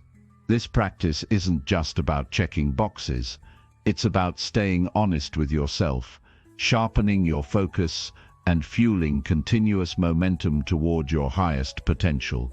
Too often, people set goals and then forget about them, treating the initial moment of ambition as the finish line rather than the starting point. But life is not static, and neither are your aspirations. Without regular review, goals become dusty ideas, lost in the shuffle of everyday distractions or buried under new priorities that weren't clear before. Weekly check-ins serve as a powerful tool to keep your vision alive and relevant. When you sit down each week to assess where you stand, you invite clarity. You look at what you've accomplished, what still needs work, and what obstacles have emerged. This clarity breaks the overwhelm that comes from trying to juggle everything at once. It forces you to focus on what truly matters in the moment, cutting through noise and indecision. Adjusting your goals is not a sign of failure, it is a sign of wisdom and flexibility. Sometimes your initial plan needs to change because your circumstances shift or your understanding deepens. When you adapt your goals, you prevent frustration and burnout by aligning your efforts with what's realistic and meaningful right now. The act of weekly review also reinforces accountability. It creates a natural rhythm that keeps you engaged and responsive. Knowing you'll revisit your progress every 7 days motivates you to stay disciplined and intentional, turning goal pursuit from a vague desire into a concrete habit. This process encourages a mindset of growth rather than perfection. Each week is an opportunity to learn from what went well and what didn't. Instead of harsh judgment, approach this time with curiosity and honesty. Celebrate the wins, no matter how small, and identify the lessons hidden in setbacks. To maximize the effectiveness of your reviews, create a consistent routine. Set aside a dedicated time and space where you won't be interrupted. Use a journal, planner, or digital tool to document your reflections. Writing down your thoughts externalizes your internal dialogue, making it easier to spot patterns and make informed decisions. Ask yourself key questions during your review. What progress did I make? Which actions had the greatest impact? What challenges slowed me down? How can I adjust my goals or strategies to be more effective? These questions guide you toward actionable insights instead of vague feelings. When goals are broken down into smaller, manageable parts, weekly reviews help you track incremental progress. This breakdown transforms large ambitions into achievable steps, creating momentum that propels you forward. As you see progress accumulating, motivation grows, creating a positive feedback loop that fuels consistency. It is crucial to align your goals with your core values during this process. Sometimes people chase objectives that don't truly resonate, which leads to dissatisfaction despite effort. Regular reflection allows you to check if your goals still match your deeper purpose and to recalibrate when necessary. Flexibility in adjusting goals means recognizing when to pivot or even abandon a path that no longer serves you. Stubbornly holding on to an outdated goal drains energy that could be better spent elsewhere. Courageously letting go and redefining your aims opens doors to new possibilities and keeps your journey fresh and inspiring. Tracking your goals week by week also improves your decision-making. As you gather data on what works and what doesn't, you become better at prioritizing activities that yield the highest return. This selective focus sharpens your time management and energy investment. Sharing your weekly reflections with a mentor, coach, or accountability partner adds an extra layer of commitment and perspective. External feedback helps you see blind spots and provides encouragement that sustains momentum. The social element reinforces your dedication and reminds you that progress is often a collaborative effort. Celebrate your weekly progress to reinforce positive habits. Recognizing your efforts builds confidence and keeps discouragement at bay. Reward yourself for consistent work, no matter how small the milestone, as this strengthens your emotional connection to the process. Beware of complacency during your reviews. It's tempting to gloss over missed targets or excuses. Instead, embrace radical honesty with yourself. This doesn't mean being harsh but being truthful, so you can course correct effectively. Self-awareness is the cornerstone of lasting improvement. Another benefit of weekly goal review is managing stress. When you regularly check in on your path, you reduce anxiety about the unknown or the future. Breaking down your journey into weekly segments makes the big picture manageable and less intimidating. Over time, this discipline builds resilience. You learn to navigate setbacks without losing sight of your vision. Each week's reflection becomes a training ground for patience and persistence, qualities essential for achieving anything worthwhile. Regular goal adjustment also fosters creativity. When you're not rigidly attached to one plan, you remain open to innovative approaches and new solutions. This adaptability encourages experimentation, which often leads to breakthroughs. Remember that progress is not always linear. Some weeks you'll sprint ahead, others you'll face obstacles that slow you down. The weekly review process normalizes these fluctuations, helping you maintain steady progress without self-reproach. By engaging in weekly reviews, you develop a deeper understanding of your own habits, rhythms, and productivity patterns. This self-knowledge is invaluable for optimizing your workflow and aligning your efforts with your natural strengths. The act of reviewing and adjusting goals is a practice in humility. It acknowledges that you don't have all the answers and that growth requires ongoing reflection and willingness to change. This mindset opens you to continuous learning and improvement. Commit to making your weekly review a non-negotiable ritual. Treat it as a sacred time dedicated to yourself and your growth. This commitment signals to your subconscious mind that your goals are a priority, increasing your likelihood of follow-through. Use technology wisely to support this habit.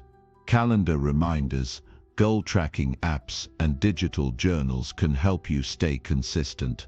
However, avoid over-reliance on tools that distract rather than enhance your focus. Your weekly goal review can become a source of inspiration. As you look back at how far you've come, you gain confidence to tackle even greater challenges. This momentum transforms your goals from distant dreams into tangible reality.